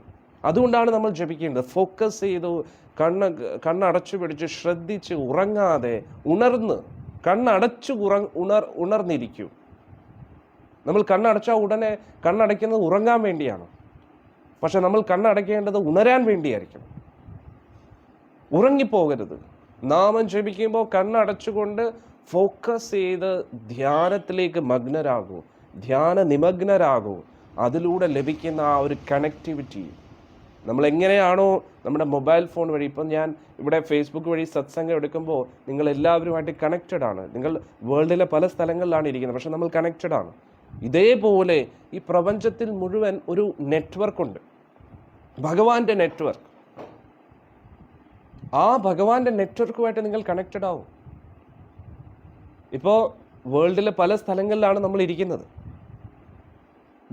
നമ്മുടെ ഭാരതത്തിനകത്തും കേരളത്തിനകത്തും പുറത്തുമായിട്ട് എത്രയോ ആൾക്കാർ ഒരേ നെറ്റ്വർക്കിൽ കണക്റ്റഡ് ആണ്. ഇത് തന്നെയാണ് ഭഗവാന്റെ നെറ്റ്വർക്കും ഇതേപോലെയുണ്ട്. അന്നേരം ഭഗവാന്റെ, നമ്മൾ എങ്ങനെയാണോ ഫേസ്ബുക്ക് യൂസ് ചെയ്യുന്നത് അതേപോലെ ഭഗവാന്റെ ഒരു ഫേസ്ബുക്ക് ബുക്ക് ഉണ്ട്. അന്നേരം ആ ഒരു നെറ്റ്വർക്കുമായിട്ട് നമ്മൾ കണക്റ്റഡ് ആണ്. അത് അങ്ങനെ കണക്റ്റഡ് ആകുന്നതിനെയാണ് കൃഷ്ണ അവബോധം എന്ന് പറയുന്നത്. ഭഗവാന്റെ തിരുനാമവും ജപിച്ച് നമ്മൾ ഈ പുറമേയുള്ള കാഴ്ചകൾ, പുറമേയുള്ള ആസ്വാദനം, അതിനെയൊക്കെ മറികടന്ന് ഉള്ളിൻ്റെ ഉള്ളിൽ ഇരിക്കുന്ന ആ പരമോന്നതനായിട്ടുള്ള ഭഗവാന്റെ പരമാത്മ രൂപത്തെ മനസ്സിലാക്കി നാമം ജപിച്ച് അദ്ദേഹമായിട്ട് കണക്റ്റഡ് ആവും. നമ്മൾ അദ്ദേഹമായിട്ട് കണക്റ്റഡ് ആകുമ്പോൾ will be connected with every one in this world, each and everything in this world. ഈ പ്രപഞ്ചത്തിലുള്ള എല്ലാ ജീവജാലങ്ങളെയും നമ്മൾ ഓട്ടോമാറ്റിക്കലി ബഹുമാനിക്കാൻ പഠിക്കും, കാരണം വി ആർ കണക്റ്റഡ്. പക്ഷേ ഇപ്പോൾ എന്താ സംഭവിക്കുന്നത്? നമ്മൾ ഭഗവാനിൽ നിന്ന് ഡിസ്കണക്റ്റഡ് ആണ്. ഭഗവാനുമായിട്ട് നമ്മൾ ഒരു കണക്ഷനും എസ്റ്റാബ്ലിഷ് ചെയ്യുന്നില്ല. അഥവാ നമ്മൾ നാമം ജപിക്കുന്നുണ്ടെങ്കിലും കണ്ണടച്ചിരിക്കുന്നു എന്നല്ലാതെ ബോധം കണക്റ്റഡ് ആവുന്നില്ല. ഇപ്പോൾ ഉദാഹരണത്തിന് നമ്മുടെ എല്ലാവരുടെ മൊബൈലിലും ഫേസ്ബുക്ക് ഉണ്ട്. പക്ഷേ ഇൻ്റർനെറ്റ് കണക്ഷൻ ഇല്ല എങ്കിൽ ഫേസ്ബുക്ക് ഉപയോഗിക്കാൻ കഴിയുമോ? ഇല്ല. ഫേസ്ബുക്ക് ഓപ്പൺ ചെയ്താലും അത് അങ്ങനെ തന്നെ സ്റ്റക്കായി നിൽക്കുക. ഇതാണ് നമ്മുടെ ജീവിതത്തിൽ നടക്കുന്നത്. നമ്മൾ അമ്പലത്തിൽ പോകുന്നു, വരുന്നു, തൊഴുവുന്നു, പൂജാതി കർമ്മങ്ങൾ ചെയ്യുന്നു, പക്ഷെ ബോധം, അതാണ് real connection. Consciously searching the absolute truth. ബോധപൂർവം പരമസത്യത്തെ അന്വേഷിക്കുക, അതാണ് നമ്മുടെ ലക്ഷ്യം. ഉണർന്നിരുന്ന്, കണ്ണടച്ച് ഉണർന്നിരുന്ന് ഭഗവാനെ അന്വേഷിക്കും. അതാണ് നമ്മൾ ചെയ്യേണ്ടത്. കണ്ണ് തുറക്കുമ്പോൾ എല്ലാം ചുറ്റും കാഴ്ചകൾ നമുക്കായിട്ട് കാത്തിരിക്കുകയാണ്. കുറേ കാഴ്ചകൾ കാണാനായിട്ട് കാത്തിരിക്കുകയാണ് നമ്മൾ. അതുകൊണ്ട് അങ്ങനെ കണ്ട് കണ്ട് അതങ്ങ് ശീലമായി. ഈ കണ്ണുകൊണ്ട് കാഴ്ചകൾ കണ്ട് കണ്ട് നമ്മൾ യൂസ് ടു ആയി. അതായത് അതിനപ്പുറത്തൊരു കാഴ്ച നമ്മൾ ഇതുവരെയും കണ്ട് ശീലമില്ല. അതുകൊണ്ട് കണ്ണടയ്ക്കൂ, പക്ഷെ ഉറങ്ങാനും പാടില്ല. ഉറങ്ങിക്കഴിഞ്ഞാൽ നമ്മൾ സ്വപ്നത്തിലേക്ക് പോകും. എന്താ, ഇതുവരെയും കണ്ട കാഴ്ചകളുടെ ഇംപ്രഷൻസ് നമ്മുടെ മനസ്സിലുണ്ട്, അതിങ്ങനെ പൊങ്ങി വരും. അതാണ് ഒന്ന് ആലോചിച്ചത്. അന്നേരം ഈ കണ്ണ് തുറന്ന് കാണുന്ന സ്വപ്നവും കണ്ണടച്ചു കാണുന്ന സ്വപ്നത്തെയും മറികടക്കണം നമ്മൾ. എന്നിട്ട് അബോധാവസ്ഥയിലും പോകരുത്, ഉറങ്ങി അങ്ങ് പോകരുത്. ഇതിനെ മറികടക്കുമ്പം ജാഗ്രത അവസ്ഥയുണ്ട്. ആ അവസ്ഥയിലാണ്, അതായത് ശരീരത്തിൻ്റെ എല്ലാ ഫിൽറ്ററിങ്ങളെയും മാറ്റി, മനസ്സിൻ്റെ ഫിൽറ്ററിങ്ങിനെ മാറ്റി, ബുദ്ധിയുടെ ആ മേഖലയും കടന്ന് നമ്മൾ നമ്മളെ തന്നെ തിരിച്ചറിയുന്ന ഒരു അവസ്ഥയുണ്ട്. ആ അവസ്ഥയാണ് പരമാനന്ദം, ബ്രഹ്മാനന്ദം. ബ്രഹ്മസംസ്പർശക അത്യന്തം സുഖമശ്നുതേ. ആ ബ്രഹ്മഭൂത പ്രസന്നാത്മ ന ശോചതി ന കാംക്ഷതി സമസർവേഷു ഭൂതേഷു മത് ഭക്തിം ലഭതേ പരാം. ഭഗവാൻ ഭഗവത്ഗീതയിൽ പറയാണ്, ബ്രഹ്മഭൂതാവസ്ഥ. ആത്മീയ അവബോധത്തിൽ നമ്മൾ നമ്മളെ തന്നെ തിരിച്ചറിയുന്ന ആ അവസ്ഥ, അത് തന്നെയാണ് തത്വമസി. തത്വം അസി, നീ അതാകുന്നു, നീ ഇതല്ല, നീ കാണുന്ന ലോകത്തിലെ ഈ വസ്തുവകളല്ല, നീ ഇതിനപ്പുറത്താണ്. ബോധപൂർവം നമ്മൾ നമ്മളെ അന്വേഷിക്കുമ്പോൾ നമ്മൾ നമ്മളെ കണ്ടെത്തും. ഇപ്പോൾ ഒരു അന്വേഷണം ഇല്ല. നമ്മൾ ഇപ്പോൾ ഏതെങ്കിലും ഒരു ചാവി കാണാതെ പോയെന്നിരിക്കട്ടെ, നമ്മൾ അതിനെക്കുറിച്ച് അന്വേഷിച്ചുകൊണ്ടിരിക്കുകയാണ്. അത് എവിടെയാണ് നമുക്ക് ഒട്ടും അറിഞ്ഞുകൂടാ. പക്ഷെ നമ്മൾ എല്ലാ സ്ഥലങ്ങളിലും അത് അന്വേഷിച്ച് നമുക്കത് കിട്ടുമെന്നുള്ളതാണ്.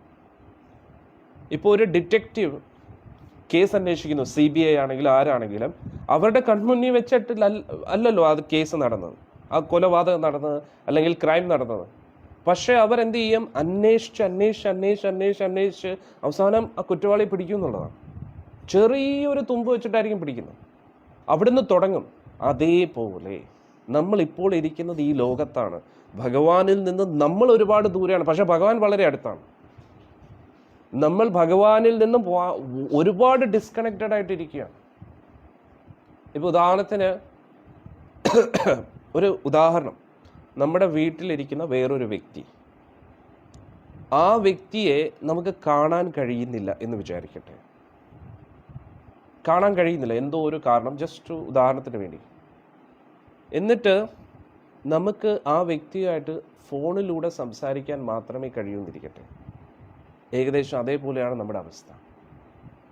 ആ വ്യക്തിയായിട്ട് കമ്മ്യൂണിക്കേറ്റ് ചെയ്യാനുള്ള ഒറ്റ ഒരു വഴി, ആ വ്യക്തി ഈ വീട്ടിനകത്താണെങ്കിൽ പോലും ആ വ്യക്തി എന്തോ കാരണത്താൽ നമുക്ക് കാണാൻ കഴിയില്ല, നമുക്ക് ആ വ്യക്തിയായിട്ട് കമ്മ്യൂണിക്കേറ്റ് ചെയ്യാനുള്ള ഒരേ ഒരു വഴി ഫോൺ വഴിയാണ്. അതേപോലെ ഈ പ്രപഞ്ചത്തിൽ ഭഗവാൻ എല്ലാ സ്ഥലങ്ങളിലും ഉണ്ടെങ്കിലും നമുക്ക് ഭഗവാനെ ആക്സസ് ചെയ്യാൻ കഴിയുന്നില്ല. അന്നേരം ഭഗവാനെ ആക്സസ് ചെയ്യാൻ ഒരേ ഒരു വഴിയേ ഉള്ളൂ, നാമജപം. നാമജപത്തിലൂടെ നമ്മൾ ഭഗവാനെ വളരെ ഫോക്കസ്ഡ് ആയിട്ട് ആക്സസ് ചെയ്യുക, ഭഗവാനെ അന്വേഷിക്കുക. അന്നേരം ഭഗവാന്റെ നെറ്റ്വർക്കുമായിട്ട് നമ്മൾ എപ്പോഴും കണക്റ്റഡ് ആയിട്ടിരിക്കും. 24 മണിക്കൂറും ഭഗവാന്റെ നെറ്റ്വർക്കുമായിട്ട് നമ്മൾ കണക്റ്റഡ് ആയിട്ടിരിക്കണം. പക്ഷേ എന്താ പ്രശ്നം, നമ്മൾ ആ ഒരു അവസ്ഥയിലേക്ക് എത്തിയിട്ടില്ല. അതുകൊണ്ട് എന്താണ്, കുറഞ്ഞ പക്ഷം ഭഗവാന്റെ തിരുനാമം ജപിക്കുമ്പോൾ, 16 മാല ജപിക്കുമ്പോഴെങ്കിലും നമ്മൾ ഫോക്കസ്ഡ് ആയിട്ട് ഭഗവാനുമായിട്ട് കണക്റ്റഡ് ആയിട്ടിരിക്കണം. അങ്ങനെ പരിശീലിച്ച് എപ്പോഴും ഭഗവാനുമായിട്ട് കണക്റ്റഡ് ആയിട്ടിരിക്കുന്ന ഒരു അവസ്ഥയിലേക്ക് നമ്മൾ എത്തണം. അങ്ങനെ നമ്മൾ പഠിച്ചു കഴിഞ്ഞാൽ ആ ഭഗവാൻ പറയുന്നത് എന്താണ്, ആ വ്യക്തി എനിക്കൊരിക്കലും നഷ്ടപ്പെട്ടിട്ടില്ല, ഞാൻ ആ വ്യക്തിക്ക് ഒരിക്കലും നഷ്ടപ്പെടുന്നില്ല എന്നാണ്. ചില ന്യൂസൊക്കെ പറയുമ്പോൾ കേട്ടില്ലേ, ഇന്ന് രമേശ് നമ്മുടെ റിപ്പോർട്ടർ ഈ സ്ഥലത്ത് നിന്ന് വടക്കാഞ്ചേരി ഭാഗത്ത് നിന്ന് റിപ്പോർട്ട് ചെയ്യുന്നു, ക്യാമറാമാൻ രമേശ് എന്താണ് അവിടുത്തെ റിപ്പോർട്ട് ന്യൂസ് എന്താണ് പറയൂ. അന്നേരത്തേക്ക് കുറച്ച് കഴിയുമ്പോൾ മിണ്ടുന്നില്ല. അന്നേരത്തേക്ക് രമേശുമായിട്ടുള്ള നമ്മുടെ സമ്പർക്കം നഷ്ടപ്പെട്ടിരിക്കുകയാണ്, ഉടൻ തന്നെ നമുക്ക് തിരിച്ചു വരാം. അത് തന്നെയാണ് നമ്മുടെ ജീവിതത്തിൽ നമ്മൾ സമ്പർക്കം നഷ്ടപ്പെട്ടിരിക്കുക ഭഗവാനുമായിട്ട്. അന്നേരം ഭഗവാനുമായിട്ടുള്ള സമ്പർക്കം നഷ്ടപ്പെടുമ്പോൾ നമ്മൾ എന്തോ ഈ പ്രകൃതിയിൽ നിന്നും ഡിസ്കണക്റ്റഡ് ആണ്. പ്രകൃതിയായിട്ട് ഒരു കണക്ഷൻ ഇല്ല. ആദ്യം നമ്മൾ ഭഗവാനുമായിട്ട് കണക്റ്റഡ് ആയിരുന്നു, ഭഗവാനെ മറിച്ച് കളഞ്ഞിട്ട് ഭഗവാനെ മാറ്റി വെച്ചിട്ട് നമ്മൾ ഈ പ്രകൃതിയായിട്ട്, നമ്മൾ പ്രകൃതി സ്നേഹിയായിട്ട് നടക്കും കുറേ കാലം. എന്നിട്ട് അത് കഴിഞ്ഞിട്ട് അവിടുന്ന് നമ്മൾ പ്രകൃതിയെ ചൂഷണം ചെയ്യാൻ തുടങ്ങും. പിന്നെ നമ്മൾ പറയും നമ്മൾ മൃഗങ്ങളെ എല്ലാം സ്നേഹിക്കും, പിന്നെ മൃഗങ്ങളെയും ചൂഷണം ചെയ്യാൻ തുടങ്ങും. പിന്നെ നമ്മൾ പറയും നമ്മൾ മനുഷ്യരെല്ലാവരും ഒന്നിച്ചിരിക്കണം. പ്രകൃതി എന്തോന്നും ആവട്ടെ, മൃഗങ്ങൾ എന്തോന്നും ആവട്ടെ, അതെല്ലാം കഴിഞ്ഞിട്ട് പറയും അല്ലല്ല അതെന്തോന്നാവട്ടെ, നമ്മൾ രാജ്യത്തിലുള്ള എല്ലാവരും ഒന്നിച്ചിരിക്കണം. രാജ്യത്തിലുള്ള എല്ലാവരും ഒന്നിച്ച് അതിൻ്റെ ഉള്ളിലും സംസ്ഥാനമായിട്ടുള്ള അടിയായിരിക്കും. ഞാൻ ഈ സൗത്ത് ഇന്ത്യൻ, നീ നോർത്ത് ഇന്ത്യൻ, അടി അല്ലേ. അത് കഴിഞ്ഞിട്ട് ഒരേ സംസ്ഥാനത്തിലുള്ളവർ എന്തായിരിക്കും, വീണ്ടും ജാതിയുടെ പേരിലുള്ള അടി, മതത്തിൻ്റെ പേരിലുള്ള അടി. ഇതെല്ലാം കഴിഞ്ഞിട്ട് പറയും ഇനി ഇതുമായിട്ട് ഒരു ബന്ധം വേണ്ട, നമ്മൾ കുടുംബം മാത്രം ഒന്നിച്ചിരിക്കുക. ഈ എന്തോ പറഞ്ഞ ഓരോരോ വീട്ടുപേര് ഓരോരോ വീട്ടുപേരിൽ ഓരോ മേലെ പറമ്പിലോ ഒരു ഉദാഹരണം പറഞ്ഞ് എന്തെങ്കിലും ഒരു വീട്ടുപേരിൽ നമ്മൾ വീട്ടുപേര് ഈ വീട്ടിലുള്ള എല്ലാവരും ഒന്നിച്ചിരിക്കുക എന്നൊക്കെ പറഞ്ഞിട്ടിരിക്കും. കുറച്ച് കഴിയുമ്പോൾ എന്താണ്ട് അതിനകത്തും അടി. എന്നിട്ട് പറയും ഭാര്യയും ഭർത്താവും കുട്ടികൾ നമ്മൾ മാത്രം മതി എന്ന് പറയും. എന്നിട്ട് അവർ തമ്മിലും അടി. പിന്നെ ഇതെവിടെ ചേരാനാണ്? ഇത് ഒരിക്കലും തീരത്തില്ല. ഈ പ്രപഞ്ചം മുഴുവൻ നമ്മൾ അംഗീകരിച്ചേ പറ്റൂ. ഈ പ്രപഞ്ചം മുഴുവൻ വിശ്വനാഥനാണ്. വിശ്വത്തിൻ്റെ മുഴുവൻ നാഥനാണ് അദ്ദേഹം. ഒന്നാലോചിച്ചോ. അന്നേരം നമ്മൾ അദ്ദേഹവുമായിട്ട് കണക്റ്റഡ് ആയെങ്കിൽ മാത്രമേ അദ്ദേഹത്തിൻ്റെ വിഷൻ എന്താണെന്ന് നമുക്ക് മനസ്സിലാക്കാൻ പറ്റൂ. നമ്മളിങ്ങനെ ഇടുങ്ങിയ ചിന്താഗതിയോടുകൂടി ഈ ശരീരം, നമ്മുടെ ഈ ശരീരത്തിന് ആസ്വാദനം കൊടുക്കാൻ വേണ്ടി മാത്രം നാണം കെട്ട് ജീവിക്കുകയാണ്. വെറും നാണം കെട്ട ജീവിതമാണ് സ്വന്തം ശരീരത്തിന് വേണ്ടി ജീവിക്കുന്നത്. നമ്മുടെ ശരീരത്തെ നമ്മൾ മറികടക്കണം. മൃഗങ്ങൾ പോലും ജീവിക്കുന്ന ശരീരത്തിന് വേണ്ടിയാണ്. മൃഗങ്ങളുടെ ചിന്താഗതി ഭക്ഷണം, ഉറക്കം ഇതല്ലാതെ, ലൈംഗിക ബന്ധമല്ലാതെ അവർക്ക് വേറൊരു ചിന്തയില്ല. പക്ഷെ നമ്മൾ അങ്ങനെയല്ല. നമ്മൾ മനുഷ്യരാണ്. എന്തുകൊണ്ട്? മനുഷ്യ ശരീരത്തിൽ ഇരിക്കുന്ന ആത്മാക്കളാണ്, മൃഗശരീരത്തിലിരിക്കുന്ന ആത്മാക്കളല്ല. അതുകൊണ്ട് തന്നെ ഈ ശരീരത്തിലൂടെ നമുക്ക് ഉയർന്ന് ചിന്തിക്കാൻ കഴിയും, ഉയർന്ന് പ്രവർത്തിക്കാൻ കഴിയും. അന്നേരം മനുഷ്യ ജന്മം ലഭിച്ചിരിക്കുന്ന തപശ്ചര്യകൾ അനുഷ്ഠിക്കാൻ വേണ്ടിയാണ്. എന്താണ് ഈ തപശ്ചര്യകൾ? ആസ്വാദനത്തിൽ താല്പര്യമുണ്ട്, ആസ്വാദനത്തിനുള്ള പ്രവണതയുണ്ട്, പക്ഷെ ഞാൻ അതിനെ നിയന്ത്രിക്കും. ആ നിയന്ത്രണ മനോഭാവമാണ് ആത്മാവിൻ്റെ പ്രവണത. അതാണ് നമ്മൾ പരിശീലിക്കേണ്ടത്. അന്നേരം പല വ്യക്തികളും പറയും മത്സ്യമാംസാദികൾ കഴിക്കുന്നില്ല, ലഹരി പദാർത്ഥങ്ങൾ ഉപയോഗിക്കുന്നില്ല, അവിഹിത ബന്ധങ്ങളെ കുറിച്ച് ചിന്തിക്കുന്നില്ല, ഇങ്ങനെ പല കാര്യങ്ങളും നിങ്ങൾ ചിന്തിക്കുന്നു, പിന്നെ എന്തിനാണ് നിങ്ങൾ ജീവിക്കുന്നത് എന്ന് പല ആൾക്കാരും ചോദിക്കും. ഇതിലൊക്കെ ആസ്വാദനം ഇല്ലെങ്കിൽ എന്താണ് പിന്നെ അർത്ഥം? ജീവിതം ആസ്വദിക്കാനുള്ളതല്ലേ.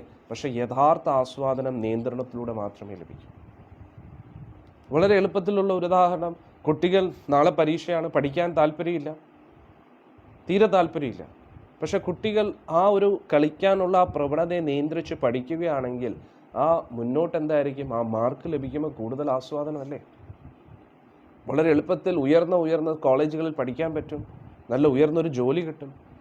ഇനി കുട്ടികൾക്ക് കളിക്കാനാണ് താല്പര്യമെങ്കിലും സ്പോർട്സ് മേഖലകളിൽ പോവുക, ഫുട്ബോളിലോ ക്രിക്കറ്റിലോ നന്നായി പ്രാക്ടീസ് ചെയ്യണ്ടേ.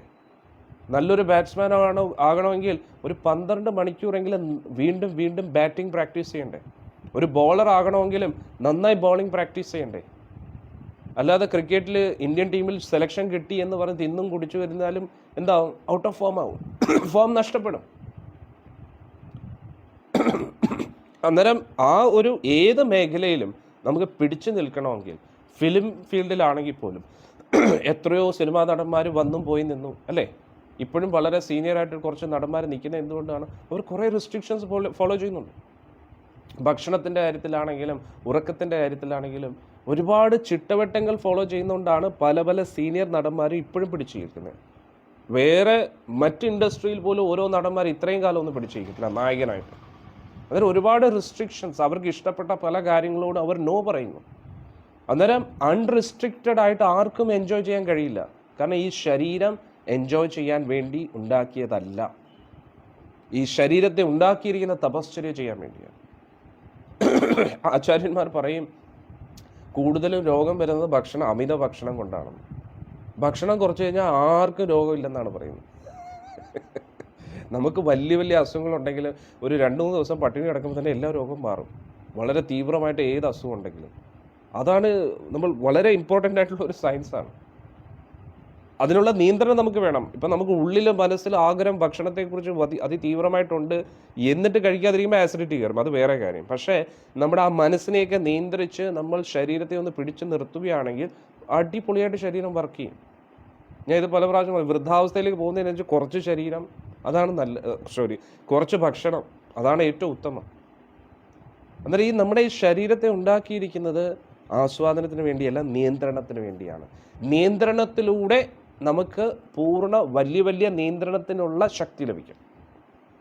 നമ്മുടെ ശരീരത്തെ നിയന്ത്രിക്കുമ്പോൾ നമ്മുടെ മനസ്സിനെ നിയന്ത്രിക്കാൻ കഴിയും.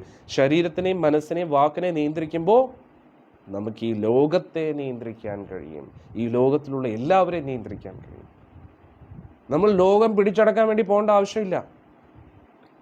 ഈ രാജ്യം പിടിച്ചടക്കണം, ആ രാജ്യം പിടിച്ചടക്കണം, എല്ലാവരും എൻ്റെ അധീനതയിൽ വരണം, ആയുധമൊക്കെ പിടിച്ചിട്ട് എല്ലാവരും എൻ്റെ കീഴിൽ വരണം. എവിടെ നടക്കാനോ? നടക്കുമോ? അവൻ്റെ ഈ ആയുധം കിട്ടുമ്പോൾ, അവസരം കിട്ടുമ്പോൾ നമുക്ക് ഇട്ട് തന്നെ പണിയും, പുറയുന്ന കുത്തും. അതിൽ കാര്യമില്ല. ഒരു ആയുധം ഉപയോഗിക്കാതെ നമ്മുടെ ശരീരത്തെയും നമ്മുടെ മനസ്സിനെയും നമ്മുടെ വാക്കിനെയും നമ്മൾ നിയന്ത്രിച്ചു കഴിഞ്ഞാൽ ഈ ലോകത്തിലുള്ള എല്ലാവരെയും നമുക്ക് നിയന്ത്രിക്കാൻ കഴിയും. പ്രഭുപാദജി എന്താ ചെയ്തത്? ഒരു സന്യാസി എന്താ ചെയ്തത്? ലോകം മുഴുവൻ കീഴടക്കിയില്ലേ? എൻ്റെ ഗുരുമഹാരാജും അതേപോലെ ചെയ്തില്ലേ? ഞാനും എൻ്റെ രീതി ചെറുതായിട്ട് നോക്കുന്നില്ലേ? നിങ്ങൾ എന്നെ നേരിട്ട് കണ്ടിട്ട് പോലും ഇല്ല, പക്ഷെ ഞാൻ പറയുന്ന എല്ലാം വിശ്വസിച്ച് നിങ്ങൾ നാമം ജപിക്കാൻ തുടങ്ങിയില്ലേ? എന്തുകൊണ്ട്? കുറച്ചെങ്കിലും ആത്മാർത്ഥത ഇവിടെ കാണത്തില്ലേ? അല്ലേ? അഹങ്കാരം കൊണ്ട് പറഞ്ഞല്ലേ കേട്ടോ. അങ്ങനെ കുറച്ചെങ്കിലും ശരീരത്തെ ഞാൻ നിയന്ത്രിക്കുന്നുകൊണ്ടും എൻ്റെ മനസ്സിനെ കുറച്ചെങ്കിലും നിയന്ത്രിക്കുന്നുകൊണ്ടല്ലേ, ഭഗവാന്റെ കാരുണ്യവും എൻ്റെ ഗുരുവിൻ്റെ കാരുണ്യം കൊണ്ടല്ലേ ഇതൊക്കെ നടക്കുന്നത്. അതാണ് നമ്മൾ മനസ്സിലാക്കേണ്ടത്. അന്നേരം നമ്മുടെ ശരീരത്തിനെയും നമ്മുടെ മനസ്സിനെയും നമ്മുടെ വാക്കുകളെയും നിയന്ത്രിക്കുമ്പോൾ ഓട്ടോമാറ്റിക്കലി നമുക്ക് മറ്റൊരു വ്യക്തികളുടെ ഉള്ളിൽ ഇൻഫ്ലുവൻസ് ക്രിയേറ്റ് ചെയ്യാൻ പറ്റും. അതാണ് നമ്മൾ പഠിക്കേണ്ടത്. നിങ്ങളുടെ ജോലി സ്ഥലത്താണെങ്കിലും നിങ്ങളുടെ കുടുംബ സ്ഥലത്താണെങ്കിലും നിങ്ങളുടെ ഉള്ളിലുള്ള ആ ഒരു പോസിറ്റീവ് വൈബ് കൂട്ടുന്നതിനനുസരിച്ച് നിങ്ങൾ വലിയ ഇൻഫ്ലുവൻഷ്യലായി തീരും. നമ്മൾ ഇപ്പോൾ ആ വ്യക്തി ഭയങ്കര ഇൻഫ്ലുവൻഷ്യലാണ് കേട്ടോ. എന്തുകൊണ്ട്? ആ വ്യക്തിക്ക് ഈ വ്യക്തിയായിട്ട് കോണ്ടാക്റ്റ് ഉണ്ട്. ഞാൻ അതല്ല പറയുന്നത്, നിങ്ങൾ ഇൻഫ്ലുവൻഷ്യൽ ആവും. മനസ്സിലാവുന്നുണ്ടോ? അതാണ് നമ്മൾ മനസ്സിലാക്കേണ്ടത്. നമ്മൾ മറ്റുള്ളവരുടെ ഇൻഫ്ലുവൻസിനെ ആശ്രയിക്കേണ്ട ആവശ്യമില്ല. ആ വ്യക്തിയുടെ കയ്യിൽ ഇത്രയും കാശുണ്ട്, ആ വ്യക്തിയുടെ കയ്യിൽ കാശെന്ന് പറയുമ്പോൾ വരും പോവും. പൊസിഷനും ഒരു ദിവസം ഉപേക്ഷിക്കേണ്ടി വരും.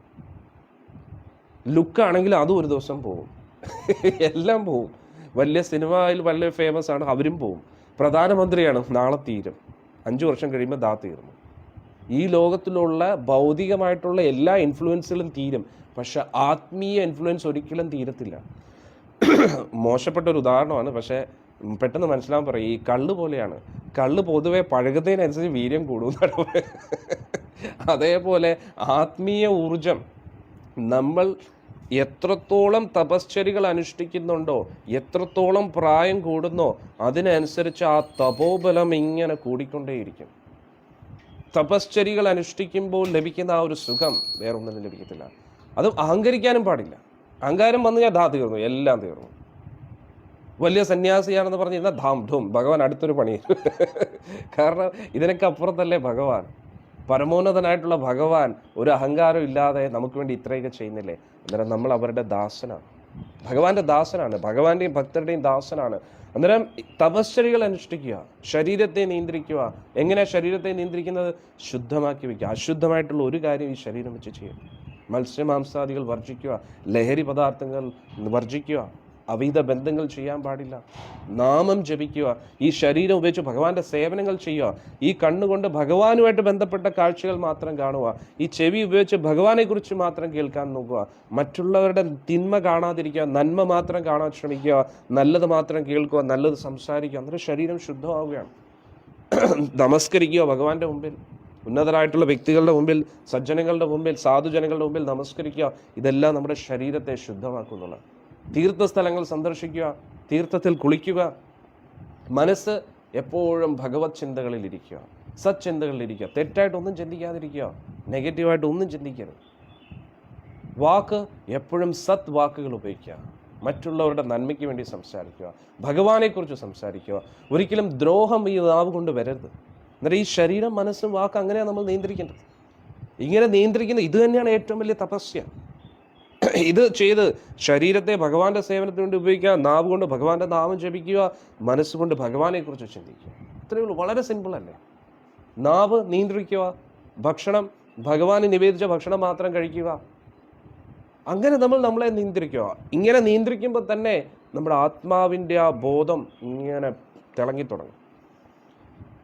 ആത്മാവിൻ്റെ ആ ഊർജം ശരീരത്തിലൂടെയും കണ്ണിലൂടെയും നാക്കിലൂടെയും മൂക്കിലൂടെയും ഇന്ദ്രിയങ്ങളിലൂടെയും വാക്കുകളിലൂടെയും പുറത്തു വരും. നമ്മുടെ നോട്ടത്തിൽ കാണുന്നവർക്ക് ആ നോട്ടത്തിൽ എന്തോ ഒരു തിളക്കമുണ്ട് കേട്ടോ. അന്നേരം ആ മുഖത്തൊരു തേജസ് ഉണ്ട് കേട്ടോ. ആ ഒരു സംസാരത്തിൽ എന്തോ ഒരു പവറുണ്ട് തോന്നും. കാരണം എന്താണ്, എല്ലാവരുടെ ഉള്ളിൽ ഈ ശക്തികളുണ്ട്. അല്ലാതെ നമ്മളിങ്ങനെ ഹിമാലയത്തിൽ പോയി ഇങ്ങനെ കണ്ണടച്ച് വസ്ത്രമെല്ലാം ഉപേക്ഷിച്ചിട്ടിരിക്കേണ്ട ആവശ്യമില്ല.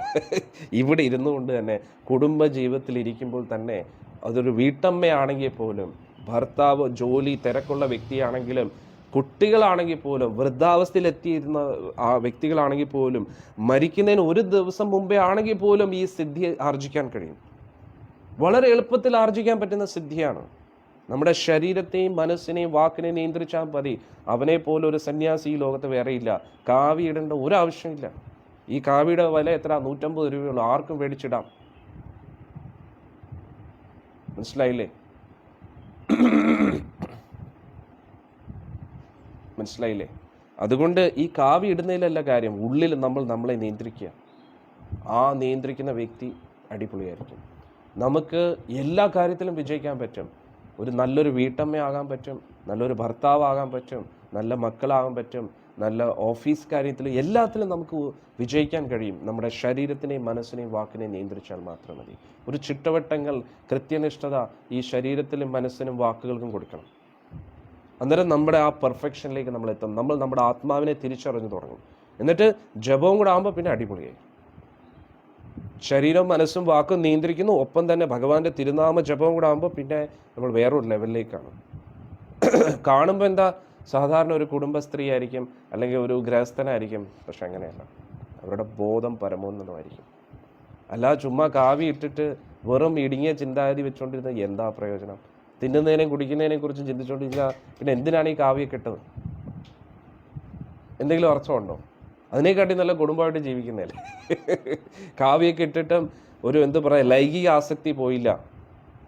സ്ത്രീജനങ്ങളെ കാണുമ്പം ആസ്വാദനം എന്നുള്ള രീതിയിൽ കാണുകയാണെങ്കിൽ അത് മറ്റാർക്കും കാണാൻ കഴിയത്തില്ലെങ്കിലും ആ വ്യക്തിക്ക് സ്വയം കാണാൻ കഴിയും, ഭഗവാനും അത് കാണാൻ കഴിയും. അത് നമ്മൾ മറന്നുപോകും അല്ലേ? അതുകൊണ്ട് ശരീരം കൊണ്ട് ഗൃഹസ്ഥരായാൽ എന്ത്, സന്യാസിയായാൽ എന്ത്, നമ്മൾ ഏത് അവസ്ഥയിലിരിക്കുകയാണെങ്കിലും നമ്മുടെ ബോധം ഉയർന്ന ബോധമായിരിക്കണം. അതിലാണ് യഥാർത്ഥ വിജയം. അങ്ങനെ വിജയിക്കുന്നവനാണ് യഥാർത്ഥ സന്യാസി. അവനാണ് യഥാർത്ഥ സ്വാമി. അല്ലാതെ കാവി ഇട്ട ആളല്ല സ്വാമി. ഗോസ്വാമിമാരെന്ന് പറഞ്ഞാൽ എന്താണ്? ഇന്ദ്രിയങ്ങളെ ജയിച്ചവർ എന്നാണ്. അന്നേരം നമ്മുടെ ഇന്ദ്രിയങ്ങൾ പല ദിശകളിലേക്ക് ഓടും, മനസ്സ് അതിൻ്റെ പുറകെ ഓടും. പക്ഷെ ആത്മാവ് അതിൻ്റെ പുറകെ ഓടാൻ പാടില്ല.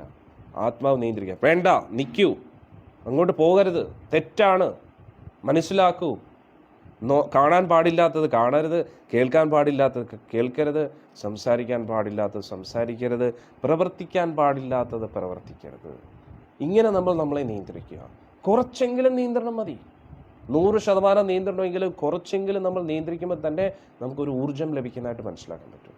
പക്ഷേ കാണാൻ പാടില്ലാത്തത് കാണുമ്പോഴും, കേൾക്കാൻ പാടില്ലാത്തത് കേൾക്കുമ്പോഴും, പറയാൻ പാടില്ലാത്തത് പറയുമ്പോഴും, പ്രവർത്തിക്കാൻ പാടില്ലാത്തത് ആ രീതിയിൽ പ്രവർത്തിക്കുമ്പോഴും നമ്മുടെ ഊർജം നശിച്ചുകൊണ്ടേയിരിക്കുകയാണ്.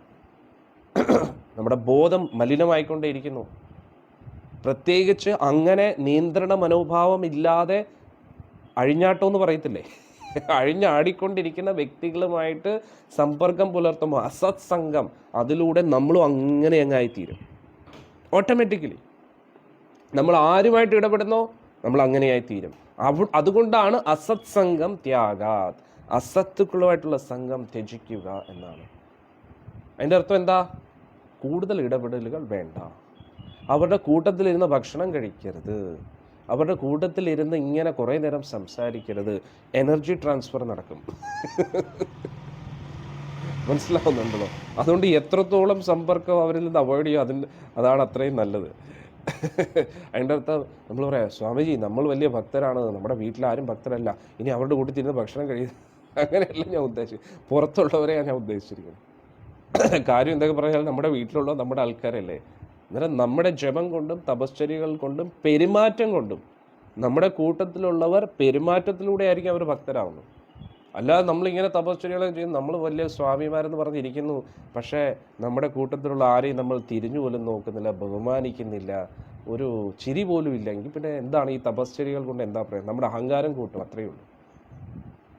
അങ്ങനെ അഹങ്കാരത്തോടു കൂടി ചെയ്യുന്ന തപശ്ചര്യകളും അഹങ്കാരത്തോടു കൂടി ചെയ്യുന്ന ജപം ഭഗവാൻ ഒരിക്കലും സ്വീകരിക്കുന്നില്ല. അന്നേരം യഥാർത്ഥ സ്വാമി സന്യാസി എന്ന് പറഞ്ഞാൽ എന്താ? സ്വയം വളരെ സ്ട്രിക്റ്റ് ആയിരിക്കണം, പക്ഷെ എല്ലാവരുമായിട്ട് നല്ല പെരുമാറ്റമായിരിക്കണം. അവരെങ്ങനെയാണോ അവരെ പോലെ സംസാരിക്കുക. ഇപ്പോൾ ഒന്ന് ആലോചിച്ച് നോക്കൂ, ഞാൻ 3 വർഷമായിട്ട് എടുക്കുന്ന ഈ സത്സംഗത്തിൽ കടിച്ചാൽ പൊട്ടാത്ത കുറേ ശ്ലോകങ്ങളും ഭയങ്കര തത്വവും പറഞ്ഞിട്ട് ഇങ്ങനെ പറഞ്ഞിട്ട് നിങ്ങളൊക്കെ ബോറടിച്ച് പോയാൽ നിങ്ങൾ വിചാരിക്കുക എന്തുകൊണ്ടാണ് ഈ സ്വാമി സംസാരിച്ചുകൊണ്ടിരിക്കുന്നത് അല്ലേ? ഇങ്ങനെ വലിയ അഹങ്കാരിയാണ്, അങ്ങനെയൊക്കെ പറയും. പക്ഷെ ഞാനെങ്ങനെയാ, നിങ്ങളെങ്ങനെയാണോ അതേ. അതിൻ്റെ അർത്ഥം നിങ്ങൾ താഴ്ന്നു നിൽക്കുന്നതല്ല, നിങ്ങൾ തറകളെന്നാണല്ലോ ഞാൻ. നിങ്ങളൊക്കെ ശ്രേഷ്ഠരായിട്ടുള്ള വ്യക്തികളാണ്, നിങ്ങളൊക്കെ പരുന്തൻ കുഞ്ഞുങ്ങളെ പോലെയാണ്. പക്ഷേ ഇങ്ങനെയോ കോഴിക്കുഞ്ഞുങ്ങളുടെ ഇടയിൽ പെട്ടുപോയിരിക്കുകയാണ്. അതുകൊണ്ട് എന്താ, നമ്മളും അതേ രീതിയിലായിരിക്കണം. ഭഗവാന്റെ കാരുണ്യം കൊണ്ട്, എൻ്റെ ഗുരുവിൻ്റെയും എൻ്റെ ഗുരു പരമ്പരയുടെയും കാരുണ്യം കൊണ്ട്, ഭഗവാന്റെ കാരുണ്യം കൊണ്ട് ഈ ഒരു അറിവുകൾ അടിയന് ലഭിച്ചു. ഞാൻ നിങ്ങളുമായിട്ട് പങ്കുവയ്ക്കുന്നു. അതിന് എൻ്റെ ആ ഒരു എന്തു പറയുന്നത്, ഗുരു പരമ്പരയുടെ അതേ ലെവലിൽ സംസാരിച്ച് ആർക്കും ഒന്നും മനസ്സിലാവത്തില്ല അല്ലേ? അന്നേരം വളരെ ലളിതമായിട്ടുള്ള രീതിയിൽ നമ്മൾ എല്ലാവരെയും ഉൾക്കൊള്ളാൻ പഠിക്കണം. ഇതത്ര കഠിനമായിട്ടുള്ളൊരു കാര്യമല്ല, വളരെ സിമ്പിളാണ്. ശില പ്രഭുപാദി പറയുന്നത് വളരെ എളുപ്പമാണ്. ആർക്കും ഭഗവാന്റെ ലോകത്ത് പോകാൻ കഴിയും. അതിന് ഈ പ്രഭുപാദിയുടെ ഗ്രന്ഥങ്ങളൊക്കെ നമുക്ക് ലഭിക്കുന്നതിന് മുമ്പേ നമ്മൾ കുറൂരമ്മയെ കുറിച്ച് കേട്ടിരിക്കുന്നു, പൂന്താനത്തിനെ കുറിച്ച് കേട്ടിരിക്കുന്നു, വൈകുണ്ഠത്തിൽ പോയി. വൈകുണ്ഠം എവിടെയാണെന്ന് പോലും നമുക്ക് അറിഞ്ഞു അല്ലേ? അന്നേരം പ്രഭുപാദിയിലൂടെയാണ് മനസ്സിലാക്കുന്നത് ആർക്കും വൈകുണ്ഠത്തിൽ പോകാൻ പറ്റും. അതും ഗൃഹസ്ഥ ജീവിതത്തിലുള്ളവർക്ക് പോകാൻ കഴിയില്ല എന്നല്ല, ആർക്കും പോകാൻ കഴിയും. ചില ചിട്ടവട്ടങ്ങൾ നമ്മൾ പാലിച്ചാൽ മതി. ഭഗവാന്റെ തിരുനാമ ജപം, വളരെ ലളിതമായിട്ടുള്ള കുറച്ച് റെസ്ട്രിക്ഷൻസ് നമ്മൾ ഫോളോ ചെയ്ത 4 യമനിയമങ്ങളും പാലിച്ച് ഭഗവാന്റെ തിരുനാമം ജപിച്ചിരുന്നു കഴിഞ്ഞാൽ വീട്ടിലെ ഉത്തരവാദിത്തങ്ങളൊക്കെ കറക്റ്റായിട്ട് നോക്കൂ. എന്തുകൊണ്ട് നമ്മൾ ഭഗവാന്റെ അടുത്ത് പോകത്തില്ല? ഉത്തരവാദിത്തങ്ങളൊക്കെ ചെയ്യുമ്പോഴും ഉള്ളിൽ എപ്പോഴും കൃഷ്ണസ്മരണയോടുകൂടി ചെയ്യുക. വീട്ടമ്മമാർ കുക്ക് ചെയ്യുമ്പോൾ ഇത് ഭഗവാന് വേണ്ടി പാചകം ചെയ്യുകയാണ്, കൃഷ്ണന് വേണ്ടി നമ്മൾ പാചകം, കൃഷ്ണ കൃഷ്ണ കൃഷ്ണ അങ്ങനെ. അല്ലാതെ ജപിക്കാൻ വേണ്ടി ജപിക്കുന്നതല്ല. കൃഷ്ണ സ്മരണയോടുകൂടി ഇരിക്കുക, കൃഷ്ണാവബോധം, കൃഷ്ണനെക്കുറിച്ച് ബോധവാനായിട്ടിരിക്കുക. ഇപ്പോൾ ഉദാഹരണത്തിന് ഒരു ഭാര്യ ഭർത്താവിന് വേണ്ടി പാചകം ചെയ്യുമ്പോൾ, അല്ലെങ്കിൽ ഒരു അമ്മ മകന് വേണ്ടി പാചകം ചെയ്യുമ്പോൾ, മകൻ അവിടെ ഭക്ഷണം കാത്തിരിക്കുകയാണ്, മകന് നല്ല ഇഷ്ടപ്പെടുന്ന ഭക്ഷണമായിരിക്കണം അല്ലേ? മകനാണെങ്കിൽ ഇത് വലിയ ഇഷ്ടം, നമുക്ക് അത് തന്നെ ഉണ്ടാക്കാം. മകന് ഇത് എന്താ പറയുക, ഇത് ഇഷ്ടമല്ല, അത് ഞാൻ എരിവ് കൂടുതൽ ഇഷ്ടമല്ല, എരിവ് കുറച്ച് മതി, ഇങ്ങനെയായിരിക്കും, അങ്ങനെയാണ് എപ്പോഴും ആ ചിന്ത. അതുകൊണ്ട് എന്താണ്, ആ കൊടുക്കുന്ന മകന് വേണ്ടി മകൻ ആ ഭക്ഷണം ഇഷ്ടപ്പെടണം എന്ന ബോധത്തോടു കൂടി, അതിൻ്റെ ചിന്തയോടു കൂടി ഉണ്ടാക്കുന്ന ഭക്ഷണം എന്തായാലും ആ വ്യക്തിക്ക് ഇഷ്ടപ്പെടും. അതാണ് ബോധത്തിൻ്റെ പവർ. ഗോപികമാരങ്ങനെയാണ്. അവർ വീട്ടിലെ കാര്യങ്ങളൊക്കെ ചെയ്യുമ്പോഴും എപ്പോഴും കൃഷ്ണസ്മരണയിലാണ്. കൃഷ്ണൻ എപ്പോഴായിരിക്കും വരുന്നത്? കൃഷ്ണൻ ഇപ്പോൾ പശുക്കളെ മേയിച്ച് നടക്കുമായിരിക്കും, കൃഷ്ണൻ ഇങ്ങനെയായിരിക്കും. ഇപ്പോൾ ഓടക്കുഴൽ നാദം കിട്ടും, അന്നേരമായിരിക്കും ഓടക്കുഴൽ. എന്താ ഒരു മധുരം ആ ഓടക്കുഴൽ നാദം അല്ലേ? ഇങ്ങനെ ഇങ്ങനെ ഇങ്ങനെ എന്തോ പറയുന്നേ, ഒരു മാതാജി പറയും, നേരത്തെ ഗുരുജി കുറച്ചുകൂടി ജോളിയായിരുന്നു, ഇപ്പോൾ ഒത്തിരി സ്ട്രിക്റ്റ് ആണോ എന്ന്. പിന്നെ ആകണ്ടേ, കാരണം ഞാൻ ഒരു ടീച്ചറും കൂടെ ആണ് അല്ലേ? ടീച്ചർ കുറച്ചും കൂടെ ജോളി ആയി കഴിഞ്ഞാൽ കുട്ടികൾ അതിൽ നിന്നും വലിയ ജോളിയാവും, ഉഴപ്പ് കാണിക്കും. അത് നിങ്ങൾ ഉഴപ്പാനും പാടില്ലല്ലോ അല്ലേ? അത് നിങ്ങളോട് ചെയ്യുന്ന അനീതി അധർമ്മമായിരിക്കും. അന്നേരം അതൊക്കെ നിങ്ങളുടെ നന്മയ്ക്ക് വേണ്ടിയാണ്, ധൈര്യമായിട്ടിരിക്കും. ഇപ്പോൾ 16 മാല ജപിച്ചപ്പോൾ നിങ്ങൾക്ക് അതിൻ്റെ റിസൾട്ട് ഇടുന്നത്. അതേപോലെ നമ്മൾ കുറച്ച് സ്ട്രിക്റ്റും കൂടെ ആവണം, രണ്ടും കൂടെ ബാലൻസ് ആയിട്ട് പോകണം. ഇപ്പോൾ ടീച്ചർ എപ്പോഴും കളിയും ചിരിയും തമാശയാണെങ്കിൽ പിന്നെ പഠിപ്പിക്കുന്ന ആരായിരിക്കും? പഠിത്തത്തിൽ മുട്ട കിട്ടത്തില്ലേ? അതേപോലെയാണ്. അന്നേരം ഗോപികമാരെന്താ ചെയ്യുന്നത്? എപ്പോഴും ഭഗവത് സ്മരണയോട് കൂടിയാണ് ഇരിക്കുന്നത്. ഭഗവാൻ ഇപ്പം പശുക്കളെ മേയിച്ച് നടക്കുമായിരിക്കും, ഭഗവാന്റെ ഓടക്കുഴൽ നാദം എത്ര മനോഹരം, അങ്ങനെ അങ്ങനെ അങ്ങനെ അങ്ങനെ എപ്പോഴും ഭഗവത് സ്മരണയിലാണ്. നമ്മൾ ജപിക്കാൻ വേണ്ടി ജപിക്കുകയാണ്. ഗോപികമാർ കൃഷ്ണ എന്ത് ചെയ്യുമായിരിക്കും? കൃഷ്ണ ഇങ്ങനെയായിരിക്കും അല്ലേ? കൃഷ്ണ ഇങ്ങനെയായിരിക്കും, കൃഷ്ണ കൃഷ്ണ കൃഷ്ണ കൃഷ്ണ കൃഷ്ണ കൃഷ്ണ കൃഷ്ണ കൃഷ്ണ, ഓട്ടോമാറ്റിക്കലി സ്പോണ്ടേനിയസ്ലി. ശ്വാസം എടുക്കാൻ മറക്കും, പക്ഷേ കൃഷ്ണസ്മരണയിലാണ് 24 മണിക്കൂർ. നമ്മളാണെങ്കിൽ ഒരു കൃത്യസംഖ്യയോടുകൂടി ജപിച്ചേ പറ്റും, കാരണം നമ്മൾ ആ ലെവലിലേക്ക് എത്തിയിട്ടില്ല. നമ്മൾ ഇത് ആർട്ടിഫിഷ്യലി വേണമെങ്കിൽ ചെയ്യാൻ പറ്റും, പക്ഷേ അത് ഈ കാര്യമില്ല. ജപിച്ച് ആ തലത്തിലേക്ക് എത്തുമ്പോൾ ഓട്ടോമാറ്റിക്കലി കൃഷ്ണനെ കാണാൻ പറ്റും. ഒരു വ്യക്തിയെ കാണുന്ന പോലെ, നമ്മൾ നമ്മുടെ മകനെ കാണുന്ന പോലെ, ഭർത്താവിനെ കാണുന്ന പോലെ കൃഷ്ണനെ കാണാൻ പറ്റും. അന്നേരം ഓട്ടോമാറ്റിക്കലി കൃഷ്ണസ്മരണ വരും. കൃഷ്ണൻ എന്തായിരിക്കും ഇപ്പം, കൃഷ്ണൻ ഇത് ഇഷ്ടപ്പെടുമാവോ, കൃഷ്ണൻ ഇങ്ങനെ അങ്ങനെ വരുമ്പോൾ എന്താ ഒരു ആനന്ദം എന്നറിയാം. അതാണ് ഗോലോക വൃന്ദാവനം. അന്നേരം ഇതൊരു സാങ്കല്പിക ലോകമല്ല, ഇത് യാഥാർത്ഥ്യമാണ്. കാരണം നമ്മുടെ കുടുംബാംഗങ്ങളെയും നമ്മുടെ മക്കളെയും, ഭർത്താവ്, ഭാര്യ, അച്ഛൻ, അമ്മ, ഈ ബന്ധങ്ങളൊക്കെ ഈ ജന്മത്തോടു കൂടി തീരുകയാണ്. നമ്മൾ എത്ര സ്നേഹിച്ചാലും മരണത്തോടു കൂടി എല്ലാ ബന്ധങ്ങളും തീരുകയാണ്. പക്ഷെ പരമ യാഥാർത്ഥ്യം എന്ന് പറഞ്ഞാൽ എന്താണ്?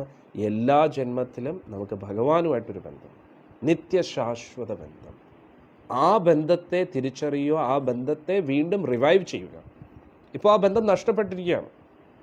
നമ്മളെല്ലാം ഗോലോകത്ത് ഭഗവാന്റെ കൂട്ടത്തിലായിരുന്നു. പക്ഷേ നമ്മുടെ പോക്രിത്തരം എന്ന് പറയാം അല്ലേ, നമ്മൾ തന്നെ നമ്മുടെ കാലിൽ കോടാലെടുത്ത് ഇട്ടു. അതോടുകൂടി നമ്മൾ ഇവിടെ ഈ നശിച്ച ലോകത്ത് വന്നിരിക്കുകയാണ്. ഇവിടെ എന്തെങ്കിലും ഒരു സുഖമുണ്ടെങ്കിൽ തവ കഥാമൃതം, ശ്രീമതി രാധാറാണി പറയുന്നു ഗോപികാ ഗീതത്തിൽ, തവ കഥാമൃതം, അങ്ങയുടെ കഥ കേൾക്കുമ്പോൾ ലഭിക്കുന്ന ആ ഒരു ആനന്ദം, അത് മാത്രമേ ഉള്ളൂ. തപ്ത ജീവനം, നമ്മൾ തപിച്ചുകൊണ്ടിരിക്കുന്ന ഈ ജീവാത്മാക്കൾക്ക് ഒരു ആശ്വാസം എന്ന് പറയുന്നത് അങ്ങയുടെ കഥാമൃതമാണ്. അതാണ് നമ്മൾ മനസ്സിലാക്കേണ്ടത്. വേറൊരു അമൃതവും ഇതിന് തുല്യം വരത്തില്ല. ആ ഒരു പരമാനന്ദം നാമജപത്തിലും ഭഗവാനെക്കുറിച്ച് കേൾക്കുമ്പോഴും ലഭിക്കുന്ന ആ ഒരു ആനന്ദം ഈ പ്രപഞ്ചത്തിൽ വേറൊന്നുമില്ല.